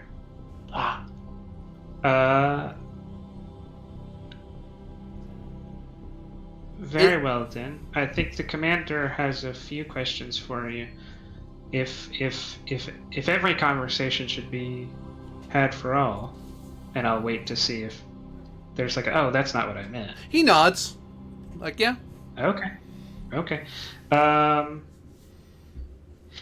Are you aware of any star people who sees other star people or other mountain folk or other river folk and force them to produce anything at all, even if they do not wish to? Oh yes, we know of these people. They are. We don't know what folk they are, but we know them as slavers. Okay. They are people of the evil path who force people to do things they don't want to do. Do they do that to you? Not for a very long time. Not since I arrived here on this planet. Since my settlement first settled here. Once we're on a planet, we're very hard to spot for anyone. We have to go out of our way to let you know we're here. Believe me, I appreciate that. But our curiosity has caused us to find you. You're not afraid that their capacity for evil could help them to find you? We are beyond the Star River. And I've been told, I'm not a Star folk, so I'm not sure. But I've heard that from the Star River people that the Star River makes it difficult for people who don't know how to navigate past it, and we're at a shoreline of it. So they tend to avoid systems like ours that are on that barrier. They'd rather raid places that are easier to get to, and usually people who are already on their way through the stars, rather than people on planets. We encountered them very close to here, but not in this system. That's good. Well, that's bad that they're around. It would have been nice if the creator saw fit for them to not be around anymore, but there's not much we can do about that other than just be who we are and try not to draw their notice. We haven't encountered very much of them, but what we have encountered of them, we are more powerful. Good for you. I will suggest to my envoy that they speak to you about mutual protection, or at least the sharing of information to allow each other to protect ourselves from them. Mm-hmm. Because they violate one of our most sacred rules.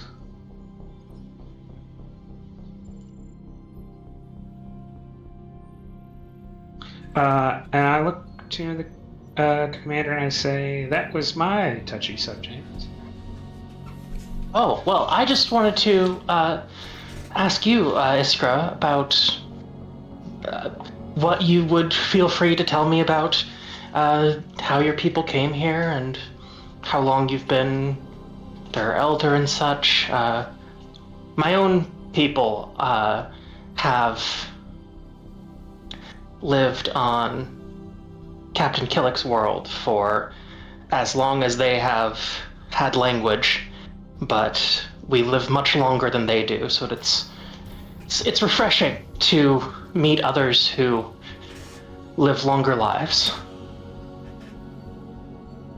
The first settlement, my settlement, we used to be on a world much like this one. And we... Wait, you are not from this world? No. He said that. Yeah. Oh, I'm sorry. I'm tired. I might have missed that. Never mind then. They haven't said any more than just that.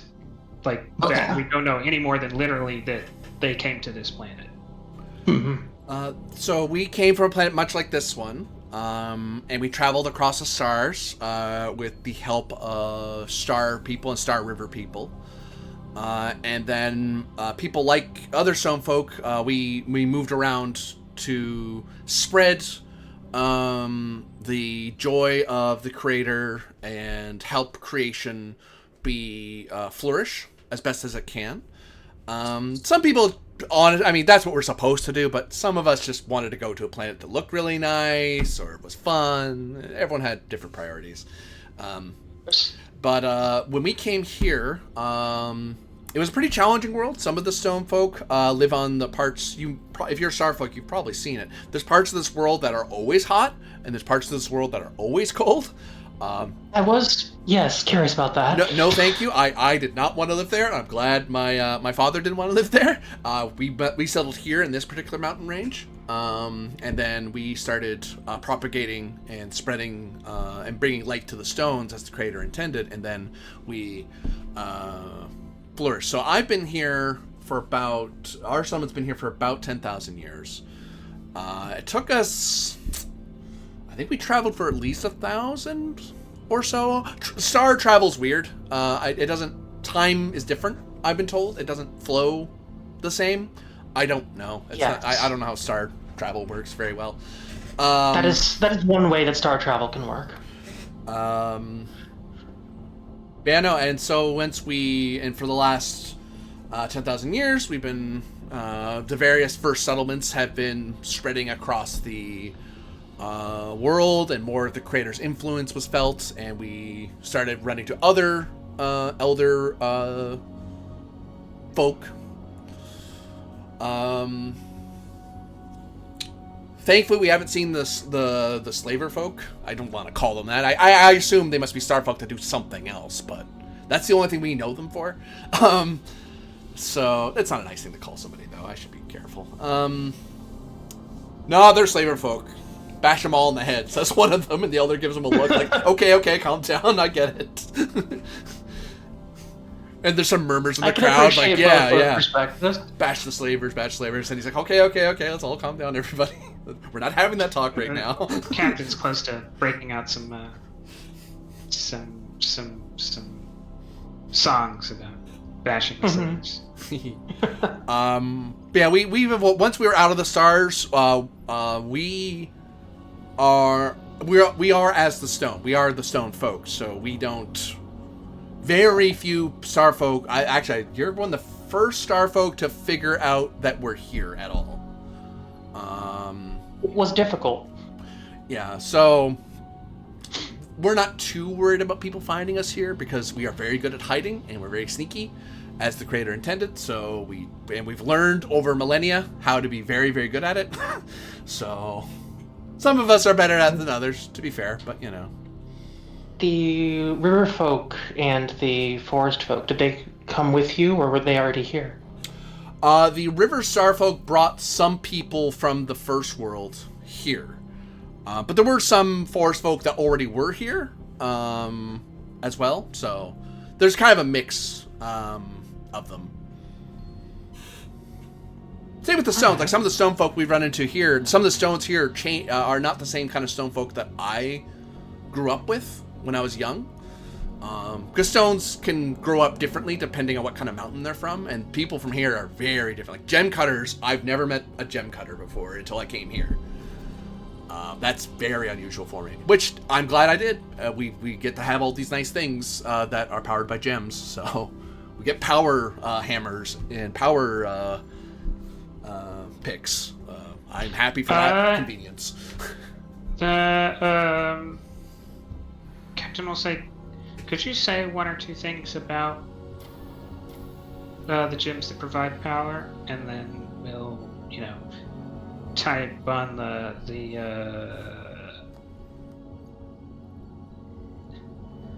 suit to compare, the explanation that's about to be given to known science. Well, to minerals known to be mineralogy, like dilithium.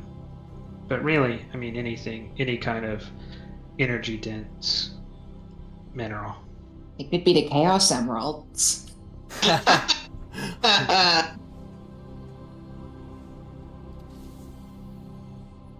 Try not to say the word too much.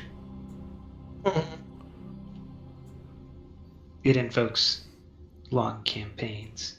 I completely forgot about that. Oh, just like with the Kismet and Tiger Squadron and did for a long time. Yeah. No. Oh, the Cowcat? Yeah. The Shoans? Oh. Don't worry, they're in a whole other part of the. They're in the Beta Quadrant. You're fine. Yeah, I wasn't even getting that specific. I was avoiding the word crystal.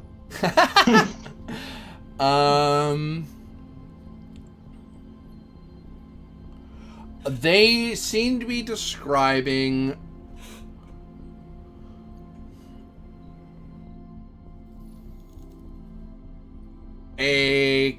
different types of minerals like trimagnesite and dolomite, which are types of fuels that are used by advanced civilizations.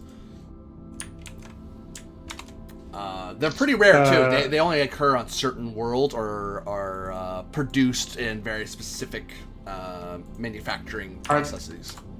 Generally used by our peers in terms of technology, or more advanced than us, less advanced than us. Not to suggest that it is more or less advanced than dilithium. It may just be an alternate thing, but it's an alternate thing. Like trimagnesite is burned along with trivium, and that's not a thing that that Federation generally uses, but there are some species that do. Since that's something that was discovered back in like the 2260s. There were species who were playing with that. Dolomite is fairly advanced because using it appropriately is actually very difficult because it's very reactive, to the point that it could be used not only for power generation and reactors, but for like very powerful transporters. Like transporters eat a ton of energy to use, so it could power transporters. It could power weapons. You wouldn't do that. Like dilithium is a much more efficient way to do that because you don't have to burn. The amount of dilithium you burn is minuscule compared to actual non-renewable materials like that. But they're suggesting they have both here, which that's not impossible, but very improbable. Like that's not something you usually run into one or the other. You don't usually run into both on the same planet. Unless it's a planet that trades with other planets, then obviously anything's game. But a planet on its own usually has like one or two. One of them. The captain says, "Then I must impress upon you the..." Actually, I think with that information, with your description, an emergency meeting would be appropriate. I am personally aware of other star people who have abilities similar to mine and who have morals that would allow them to simply take these things or attempt to take these things from you. And you may be able to defend yourselves from them, but, I assume that would require violence on your part, and you may not wish to do that. I have no knowledge that these people are nearby, but they are close enough that it is possible for them to be here in even a minuscule fraction of my lifetime. Certainly less than the time before your next planned meeting. I do not mean to alarm you that they are coming quickly, but it impresses upon me the importance that we offer you the possibility of preventing other people who are hostile from coming here, because we can't just decide to prevent hostile people from coming here. If you wish hostile people to come here, that's your right. But we would like to prevent them if you would allow us. But to do that, I have to arrange for the envoy to come and for you to speak with them. It would not be appropriate for me to agree with it, to reach that agreement with you. Give a presence plus command difficulty of 3 to really you're trying to emphasize that it is really important, because he's kind of like, if you is it really emergency? Are you sure? Yes, I think it is. Not like me, but like you might want to hurry it up. You might want to start gathering people soon. Mm-hmm. difficulty would be a lot higher if you didn't know the language, because then you'd be struggling to explain complex ideas like alliances and defensive pacts. It's like, what? That's a bit beyond what simple English, or simple language, I should say.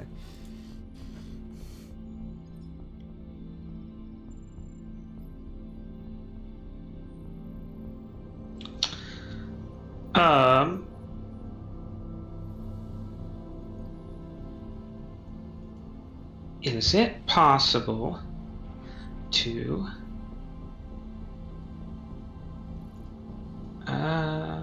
actually, I'm not going to do that. I'm always thinking about challenging a value, not challenging a directive, but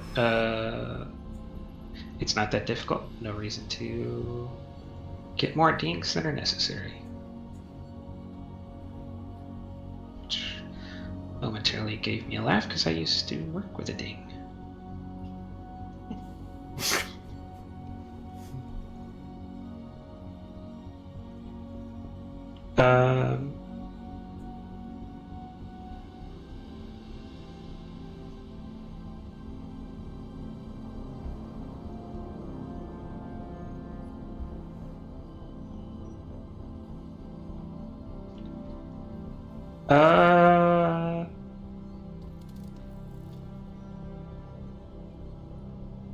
Inspiration?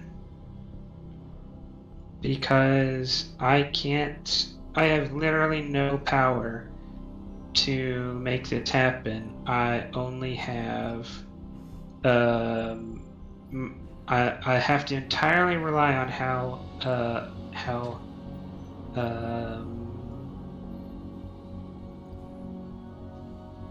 well I'm able to inspire them to get this done. I'll take it, yeah.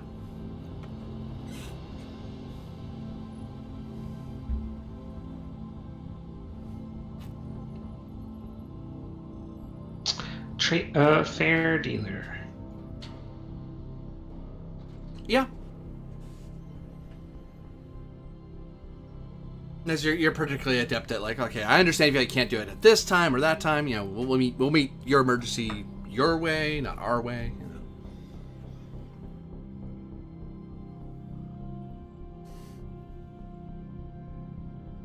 But hey, while you're at it, could you make sure there's chairs for us? You know, like, you know, basic accommodations both ways. All right, I will kick on the Star Cross. How dare you? Why do you kick the Star Cross? What did it do to you?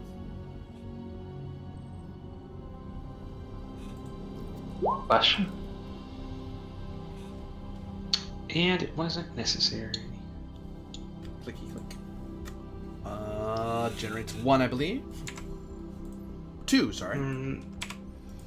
I used a trait to bring the diff down from 3 to 2. It's still 2, and I got 2 successes. Did you spend toward a? Oh, I thought you did. I thought you spent toward a. No. I said it was too extreme. Yeah. There's no need to just get dings to have dings. Yeah. Yeah, I can alert the other elders, and by the time your envoy gets here, we can meet the Shining River. We meet near the coast of the Shining River on the curved side, and he explains basically it's there. After he explains to you a bit that's where the meeting place is for everybody. I look around to see. All right, I say when Lieutenant Decker returns, he will provide us with a way for you to communicate in case you have to change that before we get back, or there is something that needs to be organized. I don't know how difficult it's going to be to talk to these people, but I'm hoping Decker can solve that problem. I don't know about me, but the engineer probably. So we'll say Professor Earhart carried you to where the transponder is. Are you beaming up to the ship, or are you getting the chief to beam something down to you? I believe my instructions were to go back up to the ship. Okay, so I will say, plus. From your first mission, and you solving that problem the way you solved it, Killick has never said you solved it right or wrong. You can just do what you want to do as long as you meet the outcome. I don't think Killick has ever gotten mad or said you should have done something the way I told you to do it. Okay. It's more outcome focused. Oh, I know. Still, probably gonna head back up to the ship anyway. I can do a lot more. I can do a lot more with access to ship systems than I can as a box on the ground. So to get beamed up, it'd be Control Engineering Diff 1, assisted by Sensor Science of the ship, if you're getting Bryn to do it. Otherwise, it's Diff 2 if Dekka's the one telling the computer, instructing the computers to beam them up, rather. Imagine we'd want Bryn, because Bryn's gonna be doing stuff with me anyway.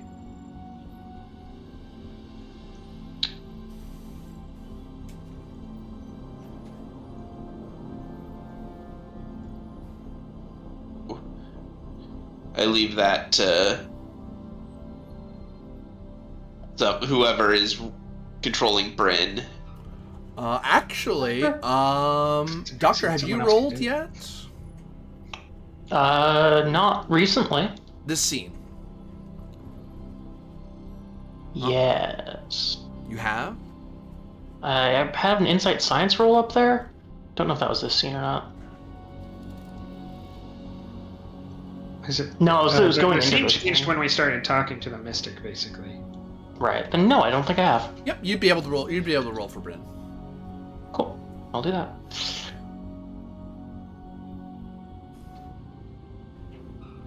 Bryn.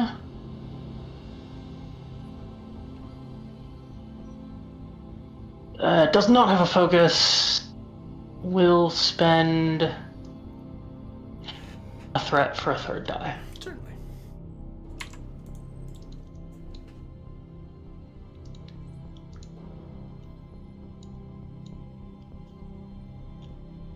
There we go. If you succeed, you get a question from Incisive Scrutiny.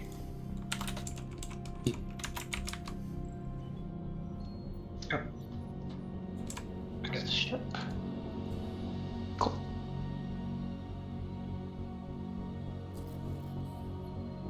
Not a con. So, Dekka, you get beamed up to the ship. Yippee. We'll scene change because we are focusing on the ship now. Actually, I'll even go one step further.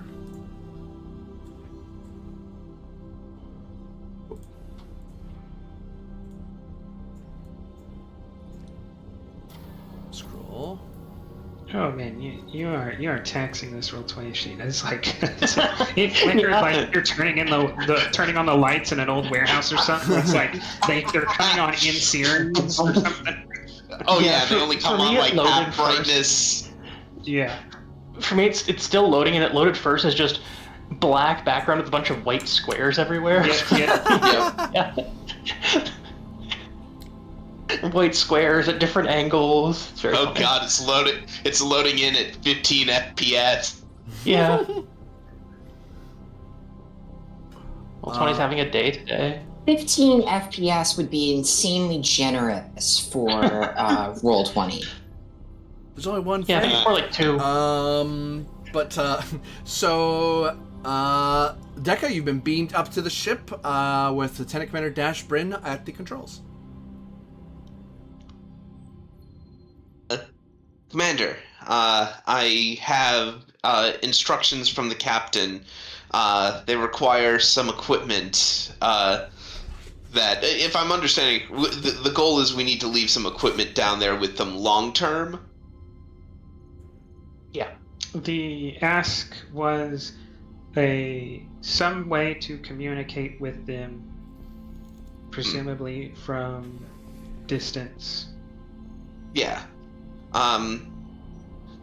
We need to provide the people on the planet's surface a way of communicating with the Federation We can of course set up a relay here in orbit, but we'll need to provide them with some sort of a ground station.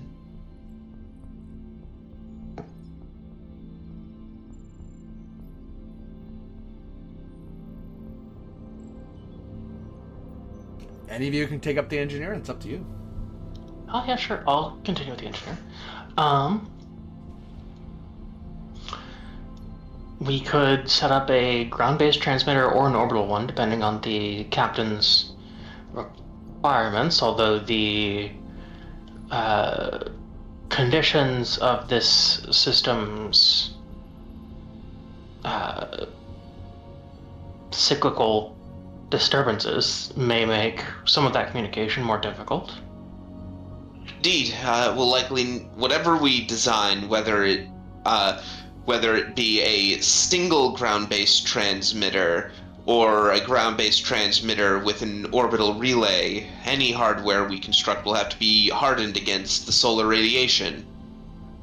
In fact, it might be better to set up a ground-based transmitter, as there is established protective measures on the planet, and then set up a repeater at the edge of the system.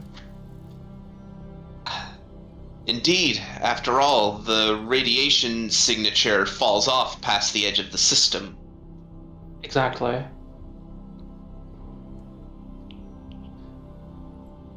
Well, it sounds like we have our work cut out for us. I hope you don't mind, Commander, but would you mind carrying me? Of course, Lieutenant.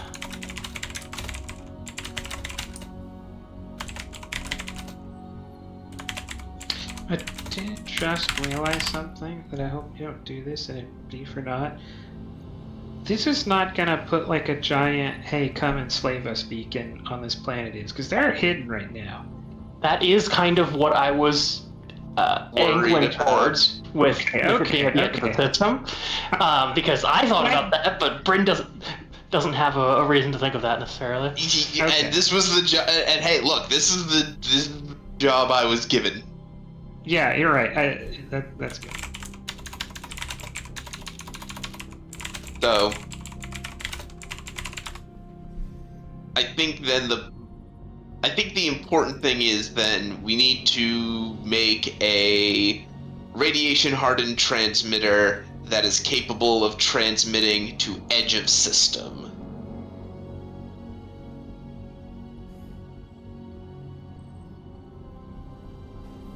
Yeah.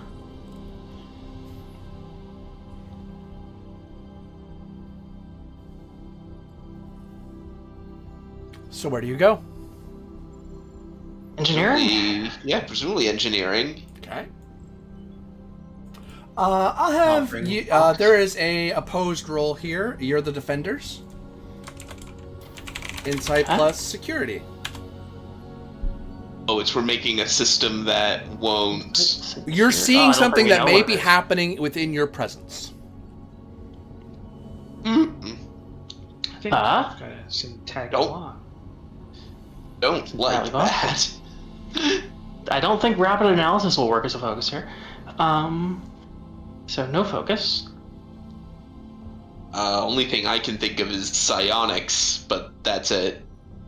I'll take it. You might notice it because of psionics. Yeah, that might be a way. What's your total here, Deca?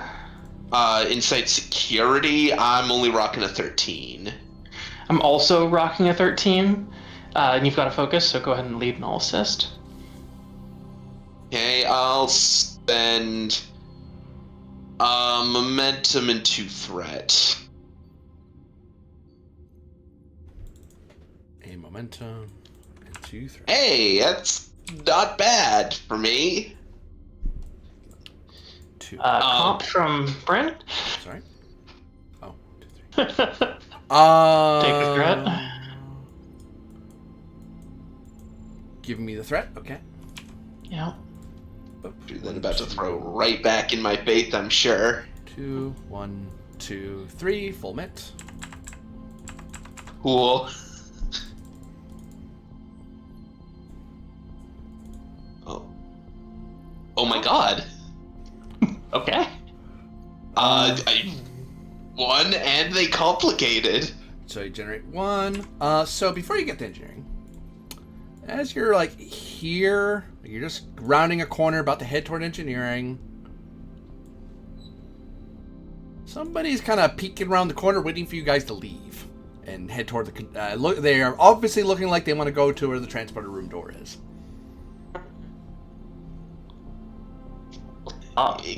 Excuse, hold for a moment, Commander. As even though Deca will reach out to this individual psionically. Excuse me, can we help you? As part of their complication, oh crap, they spotted me, and he runs. Assume that This was is obviously Commander Dashburn to security. We've got Andorian civilian snooping around Transporter Bay 2, and is currently running away. Down Corridor 4. We don't have any security officers, so if someone I was wants to thinking make... about making one. I'll get on that real quick. All right. Why? I was gonna say have a ball because I've made a bunch of other sports. This guy. Just this guy. Yup. He only just got out of trouble from the last thing he did. He's like, he didn't break anything, so like, I'll note you on our file. Your record's getting a bit longer, but whatever. If you really want to go, you can go. Just behave yourself. And look, he would have been fine in this situation if he had if he just played it up cool and been like, "Oh no, I'm fine," and then like just calmly left. Complication. But he immediately ran. Well, he felt the second tingle as part of the comp. He's like, "Oh no, I'm being attacked." It's like, that's not how that works. Come back, okay? Why would you run? So I need control security difficulty 2 from Bryn, comm security from the ship. As you're summoning, you're giving instructions to the security team about the security issue. Security. The commander's going to have a field day when she hears about this. I'll spend that momentum to add a third die because I'm not particularly good at this. Look, we should just keep this guy around on the ship to give the security team someone to practice on.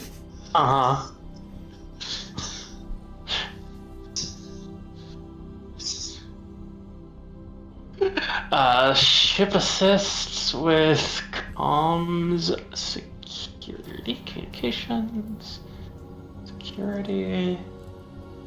Nope. Yeah, you try to give pretty good instructions, but security is like, direction, do you have idea, this, that, and the other, and you just don't have that information off Down the the top of your hallway. head. Yeah. Looks around. What hallway is this? And by the time you find it, it's like, oh, it's this one. You took... And you look, oh, is he still there? No.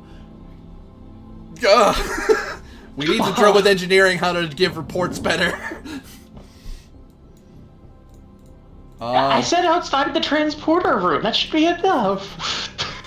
It's like, you do realize, Commander, that he could run away in three dimensions using the Jeffries tubes. I need a little more than that, sir. Well, he wasn't running down the Jeffries tubes. You could have said that. We'll get on it, sir. We'll get back to you. We're doing so good. So I assume you don't engage in foot race and continue on to engineering? Oh no, I've passed that off to security. It's their job now. You get to engineering. Oh, the first officer is going to have a talk with you when she hears about this. Oh, the captain's gonna have a talk with you when he hears about this. This guy is still here. Yeah. Alright, so, Where else could he be? We haven't docked with any space station to let the criminals be transferred off. We did. You did. Oh. You met up with the Haida, and the Haida took over a bunch of people. I will clarify that he did get punished. There's something on his record, and he was allowed, as a colonist under probation, to come along with the other civilians and colonists, and he's supposed to behave himself. He's not.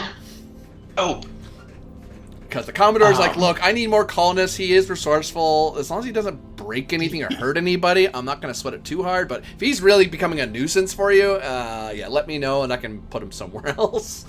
He can explore how great and wonderful the Willistic is if he becomes too annoying. well, good news is he hasn't done anything harmful yet. He just ran like an idiot.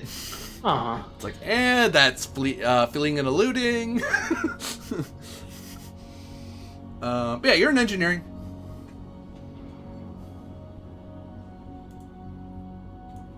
What do you do? Alright. Start working on a ground-based transmitter with a robust interface. Oh,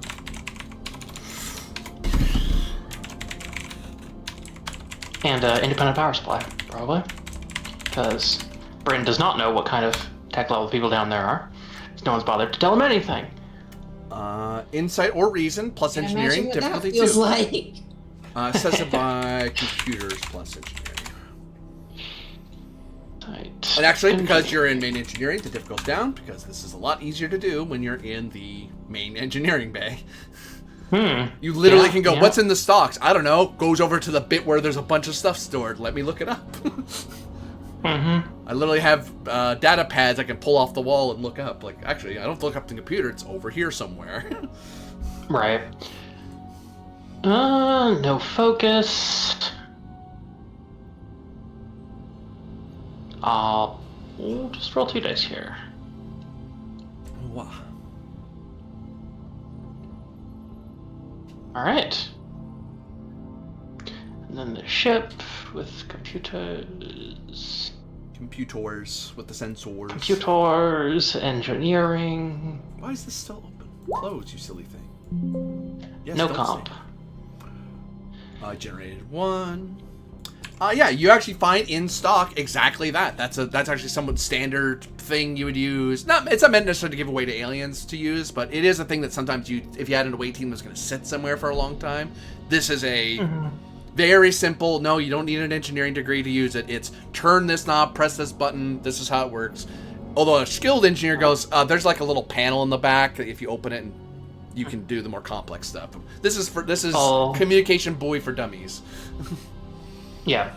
Configure it to have comms keys for both the Bonaventure and the Willistook.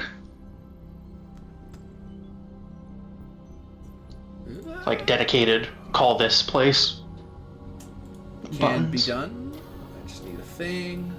Actually, no, that wouldn't be a UFP thing. It'd be a Starfleet thing. So, boop, come over here. Boop, it's not that big. It's big, but not that big. So this is a communications, a hardened, or sorry, you said robust communications console, essentially.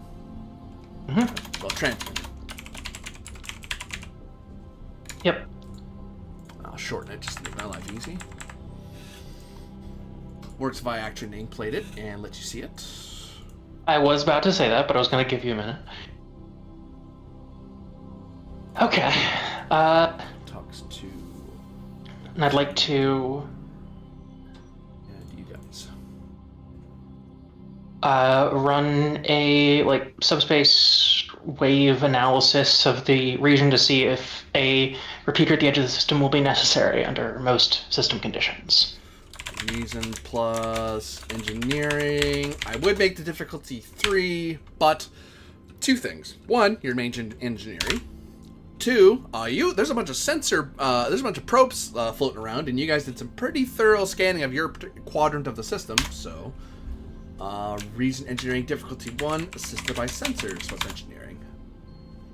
Rapid analysis is a focus. Yep. Woohoo.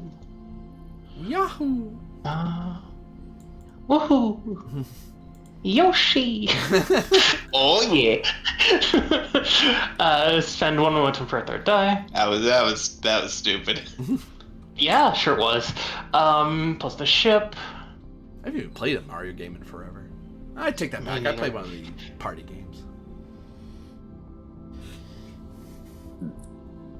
3 hits. So. Oh yeah, that's right. Yeah. Oh, 3. Yeah. Generate 2. Yeah. If you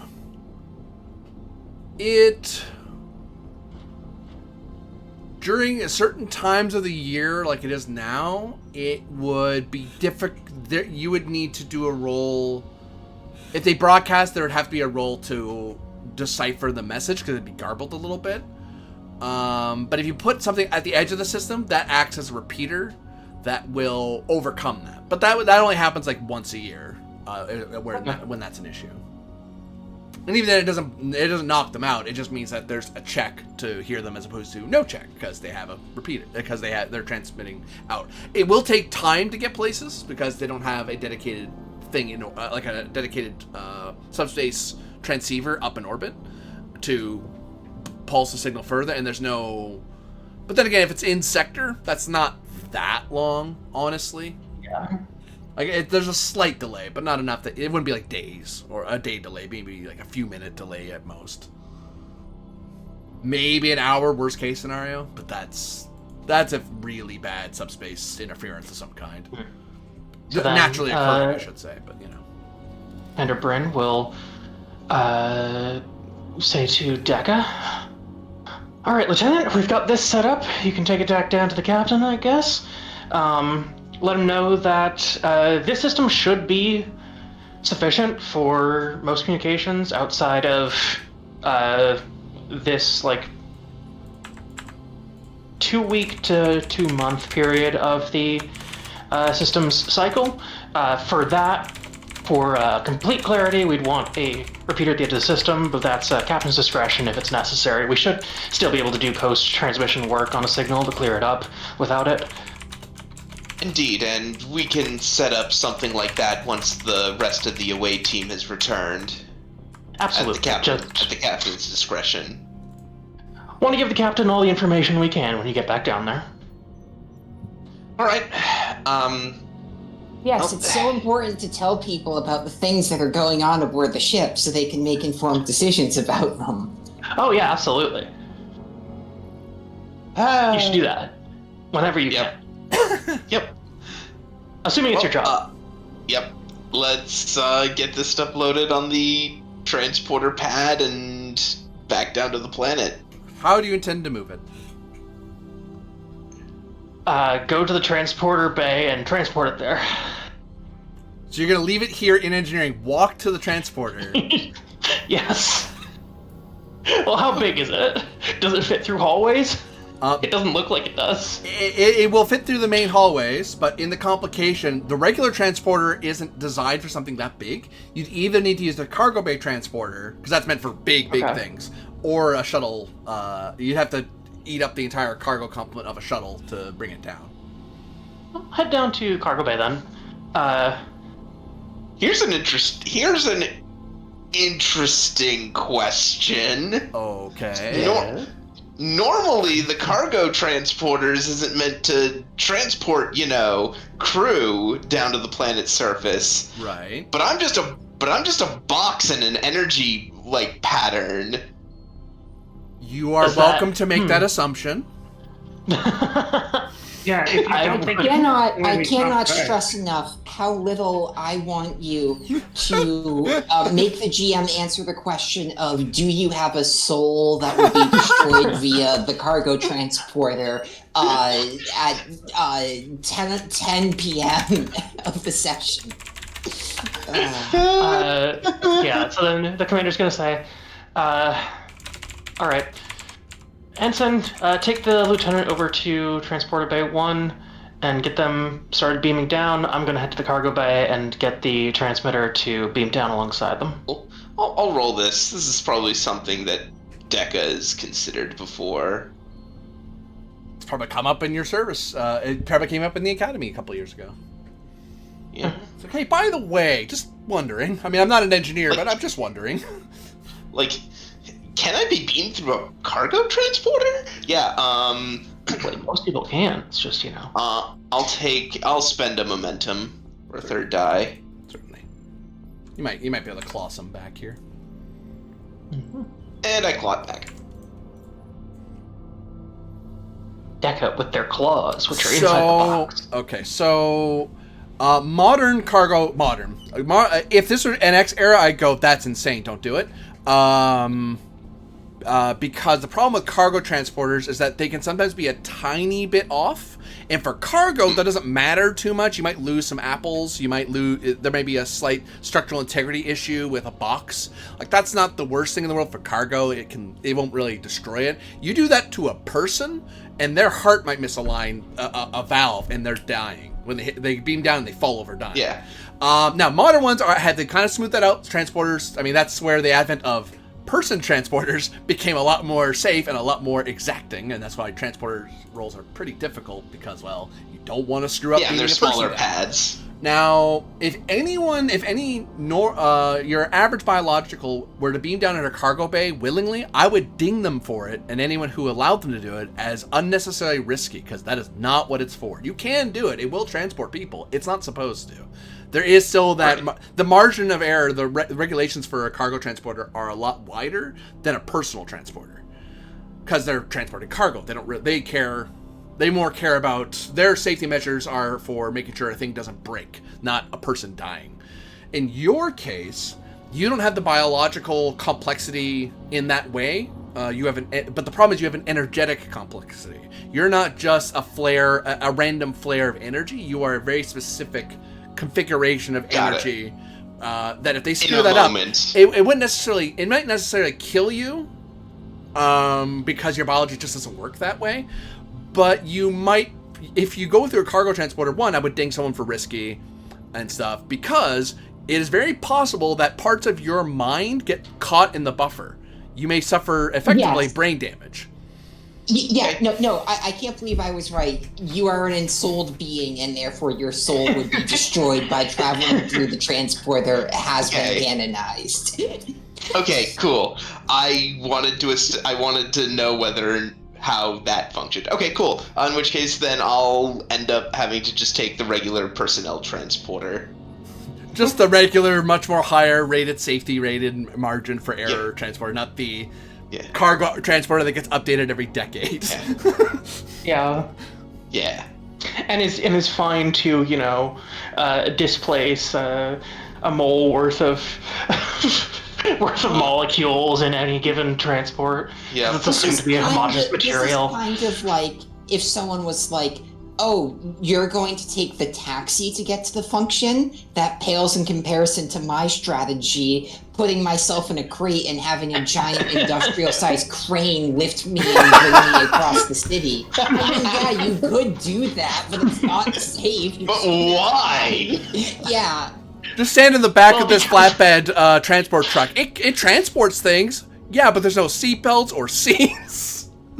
Yeah. Airbags. Love of the game. But yes, so is Dashbrain just... so you're going to cargo bay to beam it from engineering to the planet? Or you bring it with it's not a rush. It'll probably actually be a beam from engineering to the cargo bay and then cargo bay down to the planet. For the sake of... Okay. So... That is... Well, I think that would be the procedure, right? It wouldn't be direct site to site. It would be, beam it to the transporter. Transport it down. I'll give you insight engineering here. Difficulty 1. Okay. I don't believe you. There's certain things I don't give for free. Yeah. Actually, I just had the thought. I might not even need to go back down to the planet. I can just call back down to the captain and report. True. True. 1 momentum for a third die. If the captain wants to order me back down to the planet, that's fine. But so actually, I'll put you like here because you might be using the phone here. Generate 2. Generate 2. So there's 2 ways. Depends what you're worried about. You could put this thing on like a hover sled or grav sled and walk it through the halls to the cargo bay and then beam it once it's on the pad. Or if you think it's too onerous or dangerous to transport through the halls, like say a dilithium crystal, you beam that once.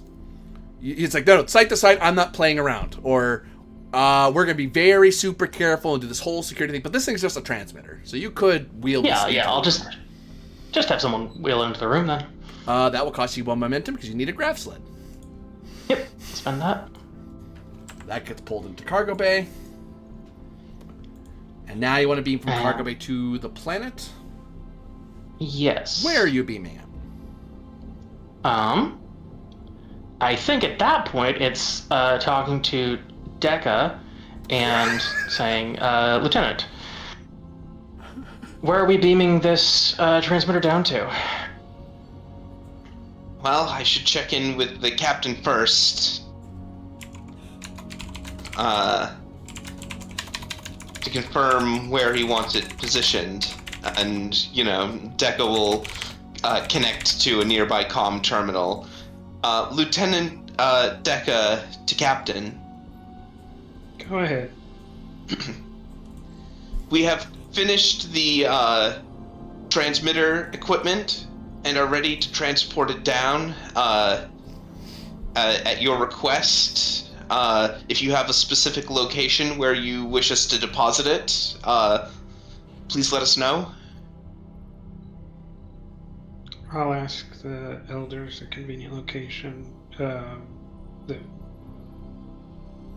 would indicate that it's only for their use. It's not for everyone to touch. Gonna roll for them for a second. Would you like your ally to have any momentum for the roll? They're about to give advice, but they may not fully... They may not give a great answer. How much momentum or threat would you like to spend? What's their difficulty? Difficulty is 2 for them. Just 1. So, buy with momentum? I would think so. Okay. 1, 2, yep. Actually, they generated 1 right back. They're actually the Elder's pretty clever. Elders usually are. Is it very big or very heavy? That matters. Yes. Okay.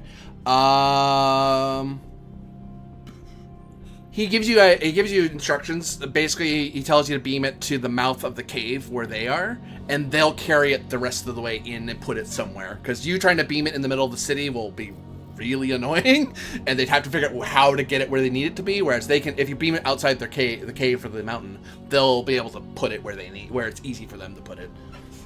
Right. I communicate that to Deca. Right. We'll begin the transport procedure shortly. I'll have to make sure to input what I know in order to make sure that we take into account the shifting of the rock. That's the other thing, is like you're beaming it outside, so you don't have to worry about that part as much. So you are looking at, for the coordinates... I'll let the commander know to go, make sure it actually lands. Actually go look at the place and watch it appear, so... Yeah, and one of the locals will kind of go, we'll help you to where we'll show you where the cave mouth is, so you know what we're talking about. Additionally, we have also considered putting up a repeater at the edge of system as a redundancy, although we leave the implementation of such a system to your discretion, whether you think it's necessary. With this set, Jim, I would like to consider how likely it is that this communication system Deca has implemented could be detected by a hostile force, and if a repeater would increase that. We'll call that Insight, Security, or Engineering, difficulty 2.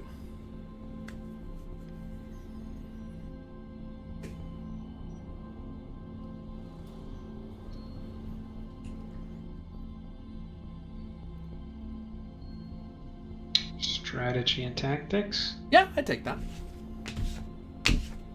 Spin to momentum. Roger. Up.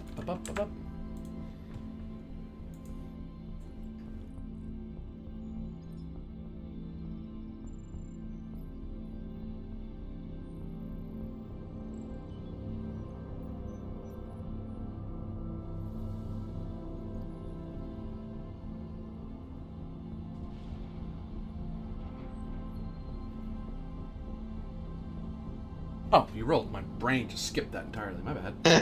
My brain was like, "You already rolled that." Yeah. How many rolls of insight security has the captain done? So if you put at present, there is no evidence of interstellar species in this system. If you put a repeater anywhere in the system or near its edge, you are indicating that some starfaring species is either aware of this place or is in this place. So it does increase the likelihood someone might investigate this system. The reason you care about it is because there's a Class M planet, and that's it. But if you put a transmitter there, there's going to be you think of it that way, why is there a transmitter out here? Who put that there? Well, that's only a repeater. Does the transmitter on the planet do that as well? From Momentum I'll answer. Yep. That they would have, for that to be a threat, they'd have to be in system and detect a transmission. If they're outside the system, they'd have to be in the path. They'd have to catch it on subspace radio and do a complex extended task to narrow down precisely where it came from.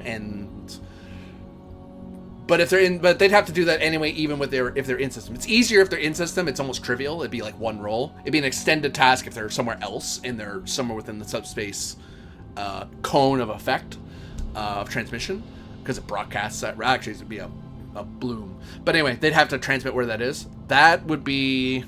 So yeah, it's only when they're transmitting, and that's if they're listening.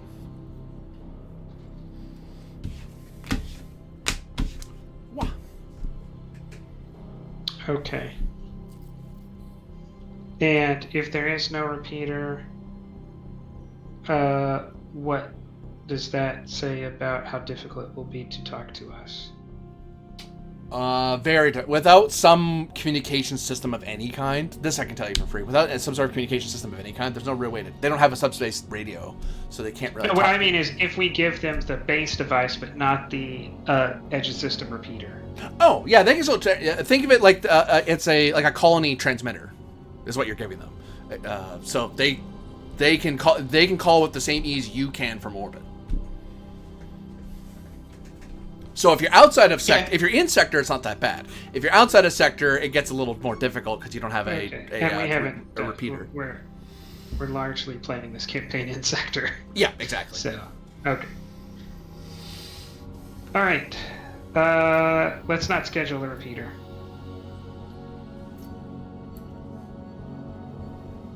But go ahead and send down the main unit. That's it to you, Deca. Very good. Oh, sorry. I jumped the gun, sorry. Yep. Very good. In which case, do you want me to also return to the planet's surface, or should I just stay up here? Bridges never indicated that they ever got anyone on sensors, did they? Nope, nobody's shown up. Alright, I'll say, actually, I wouldn't mind, if you would, go to the bridge and get a general status report and, see to anything the bridge is aware of or needs assistance with. Understood, Captain. I'll oversee the transport of the transmitter and then head up to the bridge. Lieutenant Deca out.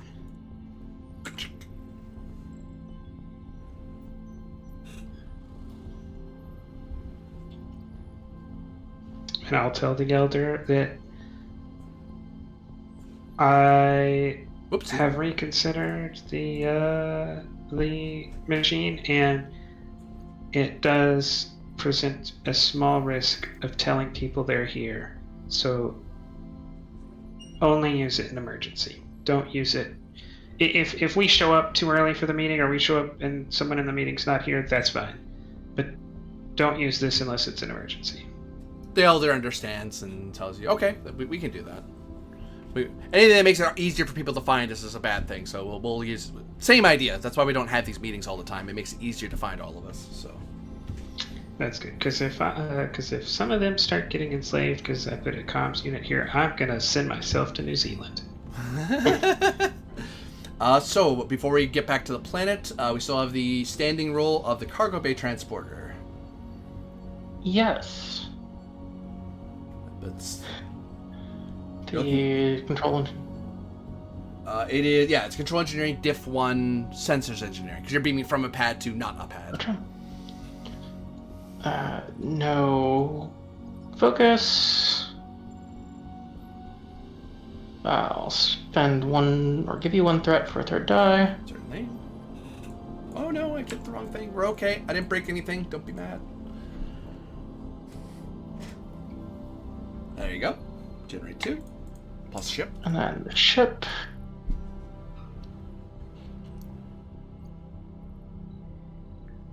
Four total. 4 total. The item is beamed down with no ill effect. The scene ends. And don't worry, Decker, we're going to check on you one last time at the end of the episode, but we're going to... Cool. Boop, ba-doop.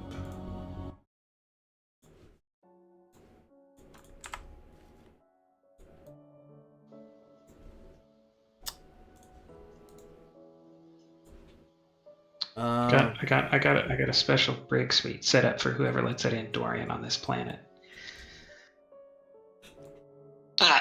Mm-hmm. Well, clearly it's the commander's fault as head of security that security hasn't done this. I'm an equal opportunity God. prisoner. We're okay. If I get blamed for something no one told me about as it happened, I am going to turn myself into New Zealand after. Funny, you I should It goes love all the that- way to the Federation president of all of us explaining why it wasn't our fault that he got here and ruined everything. Yeah, that's just the new like statement from this crew. If such and such happens, I'm turning myself into New Zealand. Like there's other like correctional facilities in the Federation, you know. No, it's New Zealand. So, when the items beam down, the various stone folk come to see it beam into existence. As the mystic Iskra explains to others what's going on, who you guys are, and starts giving advice on what this is for. No, you can't use it for funsies, that sort of thing. They have their own little mini Stonefolk council, but you made a good impression on Iskra, and no one was forceful with them, no one was aggressive toward him, no one demanded he be secretive. You just asked nicely, and he said no, and you said, okay, sure, if you're cool with it, I'm cool with it. So, as far as Stonefolk are concerned, you are nice star people, starfolk, and if they absolutely positively need help, they have a way to reach out, which... hopefully, creator willing, they will never need to use this outside of that. But hey, better to have a thing and not need it than to not have it and then need it. This. I mean, I guess. Any last words from you all as you notice? As at this point, you're in the tail end of you. You've basically accomplished your mission so far. You have you are likely going to get orders to go somewhere else. But if there's any final acts you should do with the Stonefolk this time around, because you might be back here again, or if you have any questions for them, now is the time. Or just commentary on the mission as a whole, really, because I will easily tell you've succeeded at the mission. I picture Atrum, is making pleasant small talk with one of the Stonefolk, and then she gets a calm update about what's happening, and you can see in the background of the shot her being like, "What? Who did who? No, Wait, no one told me? Oh my god. Getting into an intense argument on her communicator about what occurred on the ship earlier. I'll let you try to dig that problem out of the hole. Control security difficulty 2 as you start giving orders of, what do you mean you lost him? Okay, try checking these places. Yeah, and like she doesn't express exasperation with her officers or crew like at all, but she's expressing it today. Yeah. Control security, a focus in investigative techniques. We have to figure out where this guy is before he hurts himself. Certainly. He's more a danger to himself than he is to others, frankly. You know, getting this in right under the wire. Can I spend for the value Starfleet protects those who cannot protect themselves? Holy crap, yes. Can I call back to the last 2 times in which I've done this? One of which involved this guy? Yes. Yes. Okay, so this gives me an arc. Oh my god. Aren't you glad troublemakers are around? Gives you something to learn from. Yes, you could almost say that the police require crimes to exist to justify their existence. But yes, I'm going to spend 1 momentum for a 3rd dice. I don't think they did. Okay, so they can that's justify themselves easily. 3 with a comp. It If he trips and falls and burns himself on the warp core, I'm going to scream. depends on you. Am I getting a complication or Throw your threat? comp at me. Okay, so yeah, he did manage to hurt himself. They found him. He's unconscious and in need of medical assistance. Yeah, she says, I'll be right there. As it sounds like he tried to go one of the Jeffries tubes, except he went one of the straight up down ones, and he lost his grip and wee fell. Olivia, over here with me. Certain situation. And the second Olivia's over here, she's going to say 2 to beam up. Kind of wave at the Mystic and the Stone Folk. Nice meeting you as they beam up.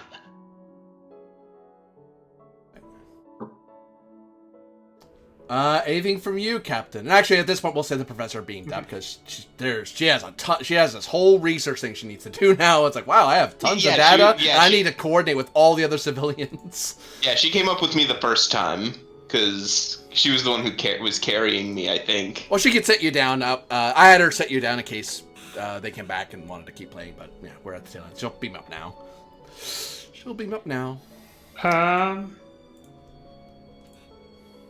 Yes. Actually, I might as well just wipe them off because they're not here anymore.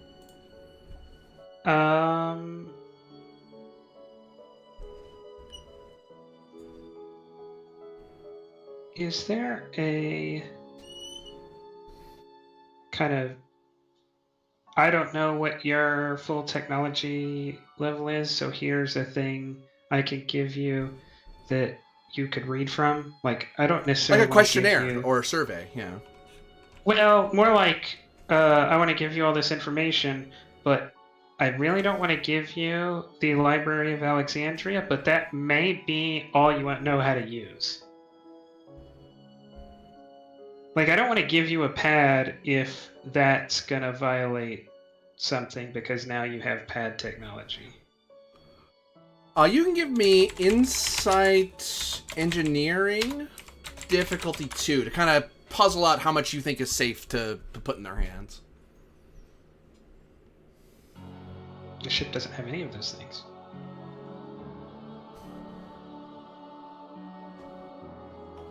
Wow.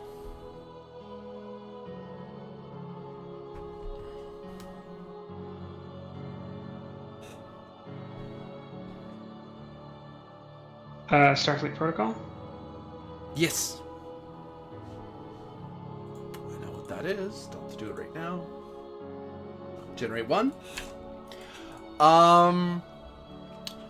You probably don't want to tell them the secrets of warp technology, perhaps, because you don't know if they can travel at warp. They're aware of it, but you could get away with a standard cultural pack. Like there's a standard like first contact pack that doesn't reveal strategic stuff or first contact sensitive stuff, but it may mention, hey, if you want to know more, call us and we'll work out exactly how we can talk about this. But won't talk about like replicators and all that stuff. It says, hey, we're the United Federation of Planets. This is the words we use. This is what our ranks are. And it's like, oh, okay. So it makes it easier for them to understand you. But you have a pretty good idea that having observed them, they have a pretty sophisticated technology level. It just isn't focused on star travel at all. They're aware of star travel. They've traveled stars, but their way of technology works very different. It has a very different focus than yours. They're more planet-focused rather than star-focused. Alright. You get the feeling, actually, with that role, I'll put one step further. If these people wanted to build a starship, they probably could. They just have no interest. They'll use a starship, but they won't build one. Okay. Because you notice them fiddling with the comms transmitter, and they're already improving it. Like, they already know, oh, well, that looks not optimized. Oh, what if we did this? Oh, hey, it works better. It's like, how did they know how to do that? We didn't tell them how it works. As they seem to have a natural inclination to technology. Interesting. Looks like they're pulling on some sort of trope of like short mountain people who tinker with things. No, I wanted to refrain earlier, but when we heard that they literally have poison resistance, I was like, I'm not gonna say anything. I don't want to undermine any narratives, but oh my, Yeah. they're Come on, man. They're ground tellarites. Yes.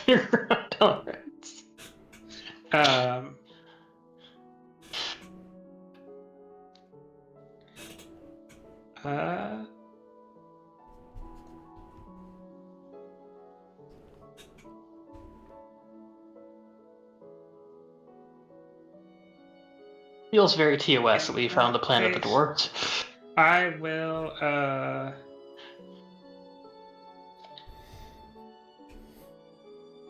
give them that, but I want to rather than beaming it, I want a shuttle to come down with a cargo bay full of these rather than presenting one of them. Oh, you're giving like multiple I'm- transmitters sort of thing so they can spread them out? No, not transmitters. Oh. No. I very specifically want them to have only one, and only is it an emergency, because they might just get themselves into a world of trouble. Literally. No, what I want I want as many Starfleet pamphlets as I can in a cargo shuttle. Oh, so they can hand them around and say, here's who Starfleet is, here's who the Federation is. Yeah, because this guy's gonna take it and go like, oh, yeah. Here, read what it says. Yeah. This guy they have no system of information control. They just disseminate everything. So just give them the tools to disseminate everything. As the Mystic gets gets one from themselves, they look at it and say, oh. And he looks you in the eyes, and then he says, are you from Earth? Killick will say, no, humans are from Earth. I am from... It says, actually, this could cause a bit of mistranslation. I'm not from the Congo. I'm from the USS Congo. Oh. You're people born are aboard a from ship. Earth. I was born aboard a ship. In fact, I've only been back to Earth for career training. That is another word we had. That translates to the first world. We're from Earth too. Okay, we're gonna have to take a pause there. Time out, everybody. Time out. We're gonna have to unpack that later. Let's run that through the translator one more time. All right. Come on, Suit. What do we think he meant by that? It's like, no, the suit gets confused for a second because it's like, And then it translates back and forth, and it's like, well, those are proper names. First World and Earth are specific proper names for a rock near Sol. That's the third planet from the sun. Like, it's not... The word seems the proper noun, but he seems to be making that connection on his own. The translator is just saying... Okay. He does not literally mean I come from the same planet as you. You can ask him. And actually, I'll even give you an insight plus command. If one. Back to stumble ass backwards into the thing we were supposed to learn two game sessions ago. No. Everybody else left, and then we learned the whole thing. Man, Yeah, I Zach know. would have been so excited about this. Yep, your fault, not mine. Hey. And it's the commander's fault. Commander told me to beam up. Well, she gets the permission to do those kinds of things. know. Yeah, you make the connection that he clearly... I haven't rolled yet. Oh, isn't that you? That was a previous roll, wasn't it? Insight command difficulty 1, you rolled an insight command roll. I haven't finished. Okay, I intended to. In fact, I think I said I use a momentum, and I was about to read off a focus. I guess I just hit the button. I don't know. It must have been a misclick, but I guess it succeeded. So go ahead. That's why I was like, what? I can literally see it. It's right there. Yeah, it is clear that after reading before talking, like just with translation, that wasn't enough for him to make that connection. But once he read the pamphlet and read over Earth, the universe planets and the member worlds, and he's like, oh, are you from Earth? And you're like, yeah. Oh, I think I'm from Earth too. I think Earth and First World are the same place.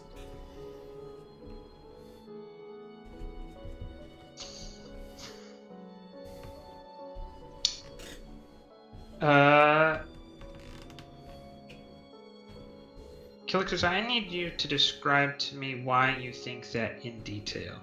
I do not mean to dissuade you or suggest that you're incorrect or that there's a misunderstanding, but what you are saying might be a misunderstanding, or it might be something of incredible and grave importance, and it bears being exacting in our language.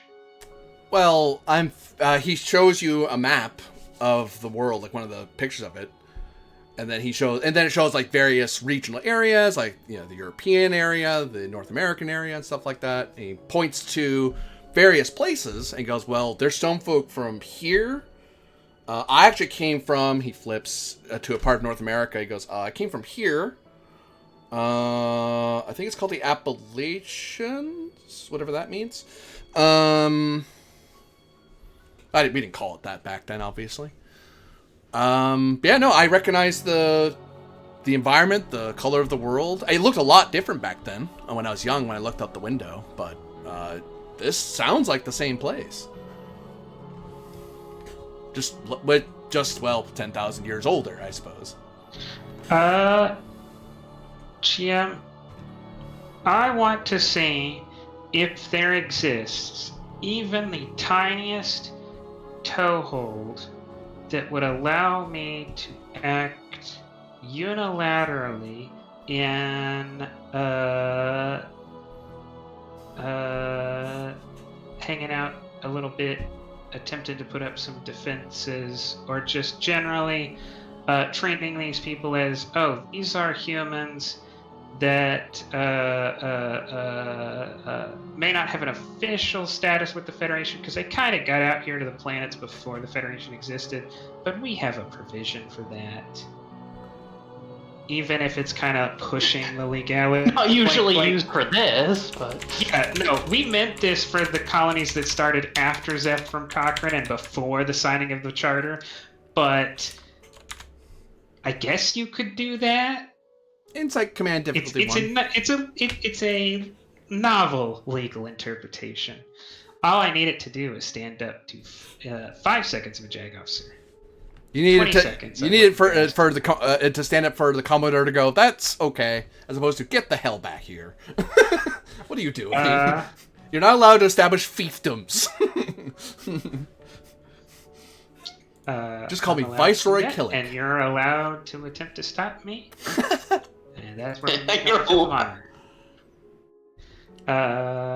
Since I didn't spend that momentum, I guess I'll spend it now. Starfleet Protocol. Yep.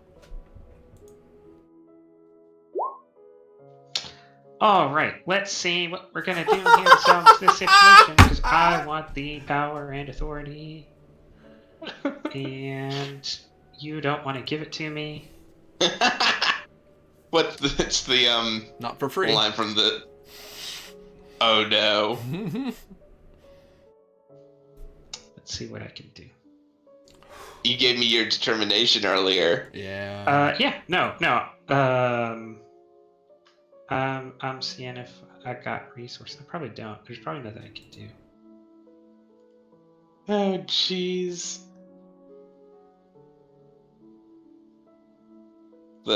No, but I am.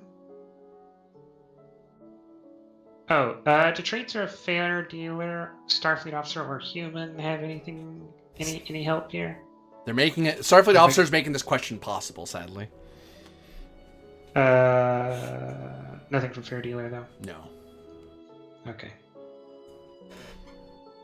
Sir, I'm afraid you've gone mad with power. Of course I have. Have you ever tried going mad without power? It's no fun. No one listens to you. True. So is that a comp or a threat?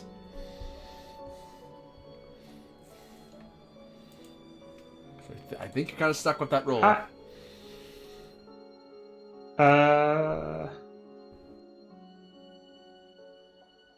This question is just, what do I understand about the law, right? Yeah. You don't seem to know off the top of your head what the law says in this sort of scenario. That's fine. I'll take a comp. As part of your comp, I will highlight that there's always, whenever it comes to existential crises against the Federation and its citizenry, Article 14, Section 31 can always be invoked if it means preserving the Federation. Oh, yeah. But, that these people are not that, though. I mean, you're the captain. Uh-huh. Hey, So, just what saying. I want to do is look up the thing that I forgot, how it works. That is determination spins and challenging values and stuff. If you could challenge a value because of this test you tried to do, normally you'd call ahead of time to try to get determination out of it. Like, you're like, I don't have determination now, but I'll have determination later. Because the reason I'm not doing well is because of whatever value. But you maybe cross... No, I was about to suggest that the situation I've just put myself in is now challenging me, because if I had succeeded on this roll, then it might be true that the value of the Federation's needs or my command were in alignment, that what I wanted to do and what the Federation wants me to do are the same thing. I think that since I failed this roll, I don't know that is true. That may not be true. You could strike that value if you want and get a determination.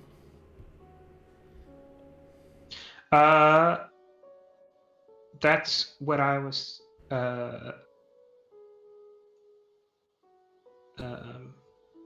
looking up. Yeah, because I think I have a check. If I don't, okay, maybe, yeah, because you haven't given an additional task. Now I'm probably doing something that's unnecessarily early.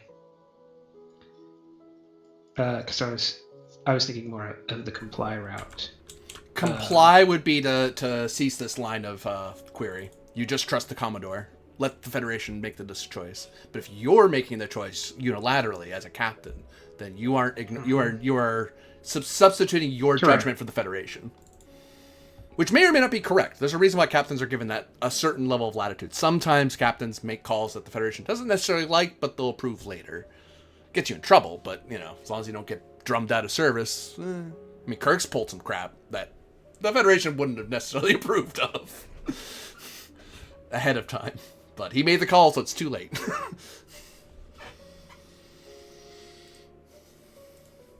As opposed to an ensign, because an ensign pulling that crap, they stopped being an ensign for a while.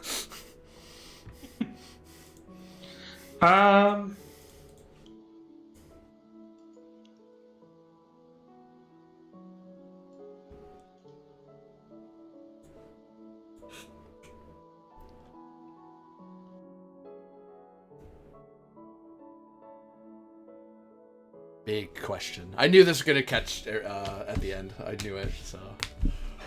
The big reveal.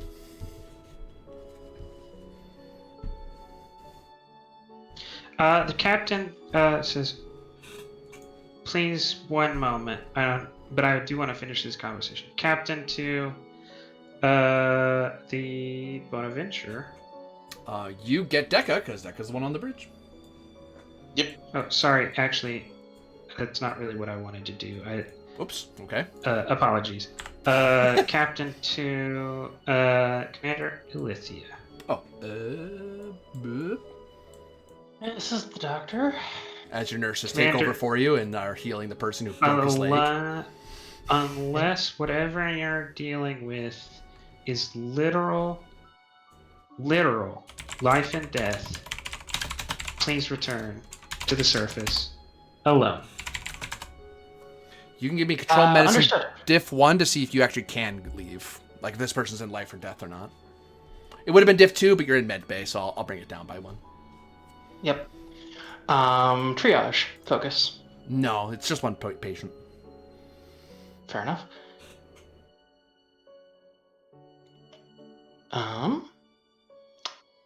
What else do I have? Medical technology. Yeah, because you're using stuff in the med bay. Call Dekka. Hey, Dekka, could you get the doctor? Sure. No.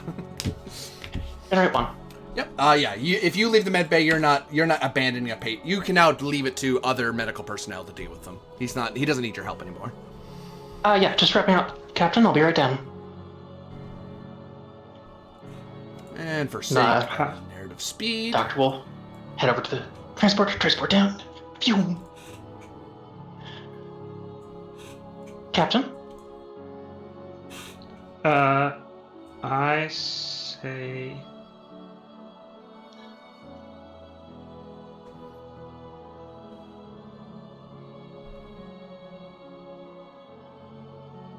Us staying here only represents a risk to them. I have no legal grounds to offer them protection yet. Other than if they happened to be attacked while I happened to be here. But I can't, have an outpost constructed and leave a couple of officers here with a shuttle. Because it's their world letters. So. They have told me something which has to be understood. The longer I stay here, the more I'm a danger to them. You're the only person I could possibly think who could get to the bottom of this alone. Bottom of what, Captain?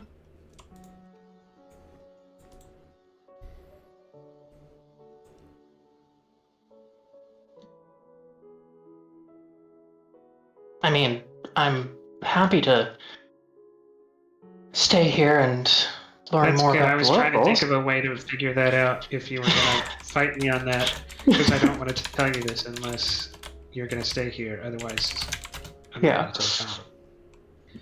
These people believe that they are from Earth, and that's not a translation mistake. That's not we want to be from the same place you are. They, looking at a map of Earth, can describe it and why, and explain why they think they're there from there.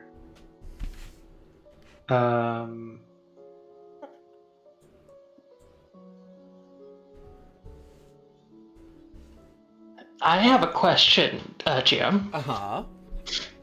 Now that I know this information, does that trigger any memories from my extraordinarily long life on Earth? That makes it possible to make this roll. Insight command difficulty of... I'm gonna say you happen not to be in the places they were. Big planet. I'll call it Insight command diff 3. Because I think your species has really good memory, so I think diff 2 is reasonable, because it's a really long time ago, and it's a little harder, because I may have heard of them. But I was not in the same place as they are. Oh, before we do this, since I did back off of offering them any protection or trying to justify bringing them in, like saying you're technically Federation because you're technically from Earth, so I can technically defend you. Can I have that determination? You can, yeah. You're complying with what the law would expect you to do. You're not supposed. You need either clear and present knowledge, or you need Federation approval. And you're like, I could override that. I'm not going to. Let me get you a point of determination here then. I do have a point of determination, which I am spending. Okay, and you're gonna get another one because I said you're gonna get another one. Awesome. You're gonna take it. I'd like to spend towards the mission directive of learn more about the inhabitants of. Yeah. Yeah, I'm gonna do it on that same one because I also make reputation. Yep. Let me just roll a d20, see if I have 2 determinations. I do. Oh yeah, because you kept one, right? So, yeah, I kept one from veteran and got one from you. So I now have 2 determinations. Archaeological medicine is a focus. Actually, I was about to say if it would be more helpful, I could spend it to get momentum, but I'm in fact not that much of a human. I mean, I am human, but I don't have that. Not that much of a human. You do get a bonus momentum because I did give point momentum. Yep. Or not a bonus momentum, full momentum. Oh yeah, full momentum. Just generates one. Yeah. Okay. Ancient technology probably isn't the thing. Yeah, I'll spend to live nearly forever. We're at the end of the session for Earth history as a focus. Yep. Wow, that Roll20's being weird today. Whoa. And yes, I could have probably just said history as a focus, but Earth history is definitely applicable. Yeah. I don't know. I don't think there's literally anything interesting about this Earth history. Yeah. I'll spend the momentum from Killick to buy myself a second die here. Alright, that's 5 successes. 5 on 3, generate 2. You think about it, and you've lived you may have been in these places or encountered them yourself, but you've heard various stories about them. In various languages, in various cultures, have some identification of a group of little people or dwarves or other such folk from all around Earth that there are now modern day just people who are shorter than everyone else, but there was, and that's usually what people attribute it to. Is like that sort of etymological, that's why we have a word for it sort of thing. But you know that there was long ago people who were already being talked about, that there was a distinction. There's no, there's short people or smaller people, and then there's these people. That's a that's a different people than us. The little folk. They are the little folk. They are the dwarves. And in North America, they would be known as the Miku by certain peoples. All right. Or the Mikwamwusa. And that's what he is. Like, he's identified, and now the language clicks, and you realize that they're speaking an ancient Earth language. It's just evolved over 10,000 years. And that, and the translator wouldn't make that connection because it's a language still being spoken, but it's not like, even that language is evolved and evolved and evolved, and it evolved a very different direction than theirs did. And the translator's supposed to find similarities between languages. You can't just go off and identify them all like that. Yeah. Um, If you had a Okay. translator role in Oh. your party, they would have went, "Holy crap, I know this language." What? I already know what this is. Yeah. But it's like, you're not a linguist. Why would you know that? I have specifically mentioned the love of languages. Yeah. So, yeah. She kind of snaps a couple times and goes, "Yes, no, they are, Captain." And is the mystic still around? Yeah, he's around. He's directing people, and he's kind of hanging around you guys because he figures you want to keep talking to him. Yeah, I'm going to dredge up some ancient memories of probably 1,000 years difference in language from what this guy may have left Earth speaking, and say, and like kind of turn off my translator and say, can you understand me in this language? Wow, you can speak the language I spoke as a child. Where'd you learn it? I learned it from a friend who was traveling there. We had a mutual interest in languages back then. I was in what's now Syria. He shrugs because he doesn't know what that is. Yeah. Oh, and then he looks at the pamphlet. Oh, I know where that is. Never mind. Yeah. My people, we've lived on Earth for a very long time, and you left when my people were there, but we were probably not talking that much. I'm a Lanthanite. Oh, you're one of the elder people. You're an elder folk. Yes. Yeah, and you're I would have known you as Fey folk, but We use stone folk now. It's fey folk. It mixes up with other folk, and it's a long story. of course, stone folk. It fits. It fits. To the captain, the doctor's just going off in his language. And she waves. The captain says, "Oh yeah, you wanted me to stay here?" The captain's typing away at his arm. Pad, or to the suit real quick. Mm-hmm. He switches back to English, talks to the captain, goes back. But please note, my captain has requested that I perhaps stay here and learn more about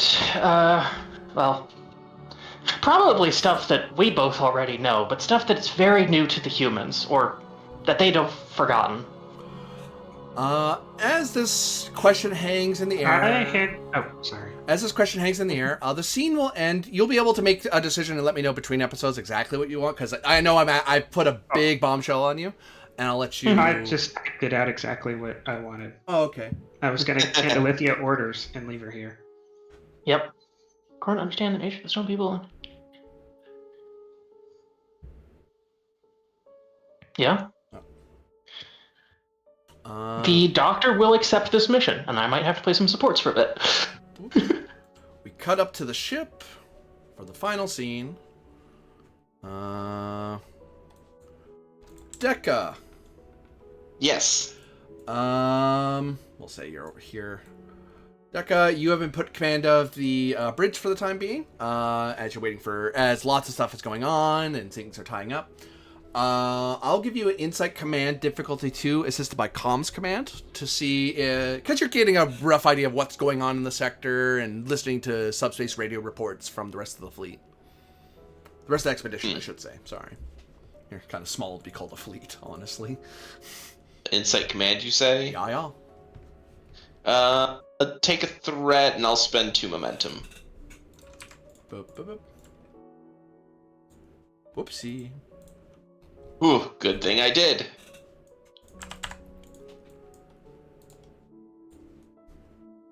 Two plus ship. It's right in the ship. 1 second. Ship might help.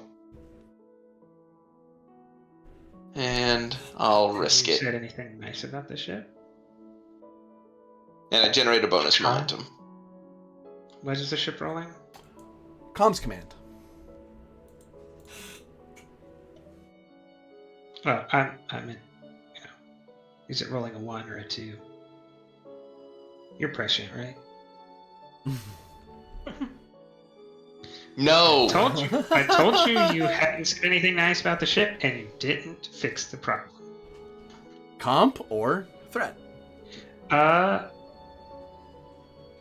Does this have anything to do with sending, receiving, or intercepting subspace or standard communications? It is about being aware of what's going on within the expedition and the mission as a whole. I'll take the threat. Okay, because if receiving communications are part of that, we get a reroll. Ah, that's right. Yeah, no, that wasn't the problem. Okay.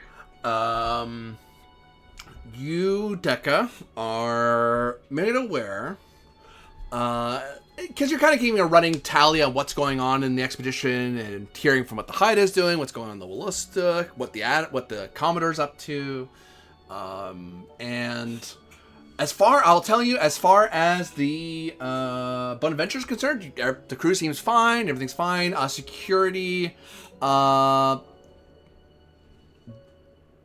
did she actually succeed at her role earlier?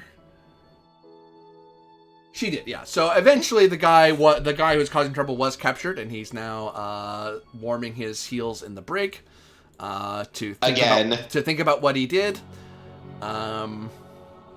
Please stop running from us. Just stand there. We're not going to shoot you. You just have to. At most, we'll dock some of your replicator time. It's not that big a deal. Why are you running? The Haida has been doing patrol routes. They haven't seen any hostiles currently. But you are made aware that the Commodore is expecting a report soon, and you have a pretty good idea that once the captain comes up and has like a quick little conference call, or maybe stop by the ready room, he'll probably have the mission wrapped up, and the Commodore will expect, with the objectives you were sent here to do are achieved, so you're probably going to be sent somewhere else. You know that's probably what's going to happen. But on the Wallista, there seems to be quite a buzz about being raised by Elias Huck, who is trying to drum up a faster push of a sort of diaspora across the sector, and to be a lot more. He's not quite indicating people should be committing crimes like wildcat colonies like he did, but he is pushing people to pressure the commander of the Wallista to let them go and explore. And the Wallista commander is actually, you get the feeling that's going to become a growing problem. Because a lot of people are law-abiding and will take Starfleet's advice. Starfleet is here to keep you safe. If they tell you it's dangerous, they'll trust you. Some won't. And some wonks will roll the dice and take their chances. And try to break into transporter rooms, and yeah. Great. Except imagine people who don't need transporter rooms, they have their own ships. Yep. So you see that as a trouble that may arise on the horizon. The last thing I'll say... That's going in my report. Yeah, the last thing I'll say is you also get a bit of a buzz looking at the Federation news that there is a bit of rumblings about piracy in the Dawnland fringe, because the Commodore has pushed for another ship to be sent out, and that's created a bit of a security frazzle in the Federation Council about whether that is a sector that is a dangerous sector, quote unquote. And usually dangerous sector is like Orion held or pirate held or that sort of thing, which if it goes a little bit, that gets what you want and you get an extra ship. If it goes too far, they may cancel the expedition entirely and put in a tactical fleet instead. So you might get yanked back if the panic level goes too high, which is not right now. It's just started. You're on like on a scale of 1 to 10, you're on a 1.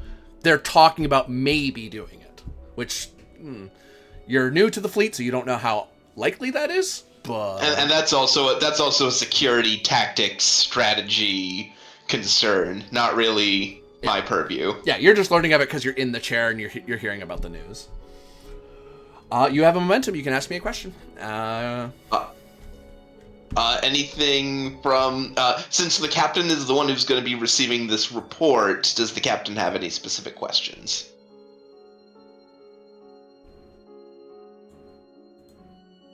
Uh,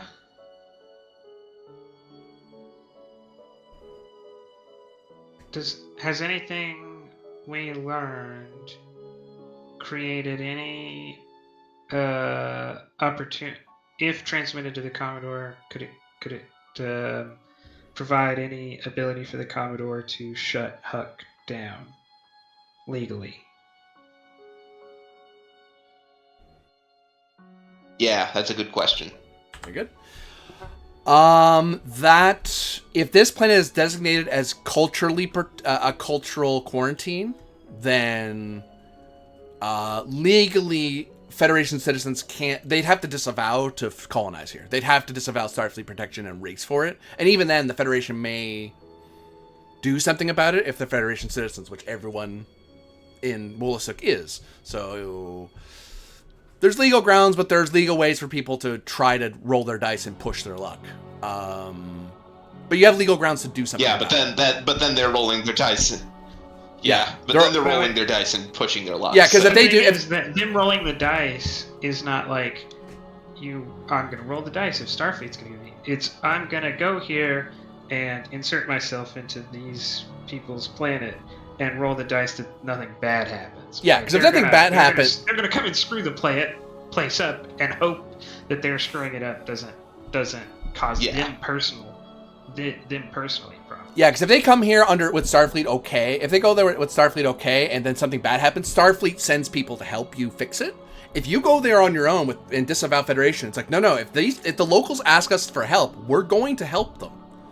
Because we told them we'd help them out, so you're the bad guy here. But if you go there and we're like, well, you disavowed us, so if you get into trouble, we're not obligated to help you. We might help you because we're nice. We're not obligated to help you. You're on your own. But that's pretty dissuading. That dissuades like 95% of any captain going, that is not, I came all this way not to lose Starfleet protection. Like that is, you're really hoping nothing bad happens. Yep. Which Elias Huck was willing to make that gamble himself. But you saw what happened to him. He nearly got killed with his gamble. And he didn't even get to the damn planet. Yep. Well, I can see as, Decca fills the captain in, the captain wishing he had just, in not so many words, asked Alithia to bullshit that there was a reason to medically quarantine this planet. But he knows he's not going to do it. He knows Alithia's not going to do it, but he wishes they would have done it. The doctor is going to request that the contents of her quarters get sent down because she likes her stuff. Any final thoughts from Decca as the ship sits there in orbit and you look upon the planet below on the view screen and the weight of the news is put upon you? None in particular. Just soft contemplation. And that will be all for now. For everyone watching out there, thank you very much for watching. For those of you playing, thank you very much for playing. And we'll see you again next time. Bye. Funny thing is, I told poor. You're about to. Was your idea from the campaign? What if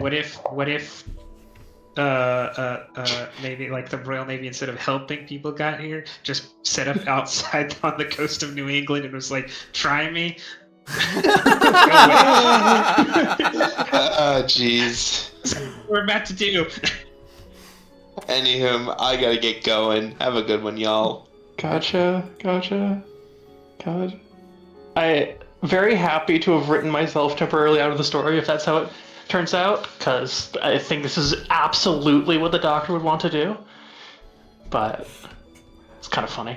I have an idea for the next episode. I'll probably there is that offer. I might offer you an extra standing advantage that if you sideline your character your main character on purpose, that puts a permanent a mission long at least advantage of Starfleet officer in position. So there's someone sitting there waiting who goes, I might help out. Yeah. that will kind of very dissuade me narratively to do anything bad to them, because there's somebody, if something bad does happen, you would have been informed. And when we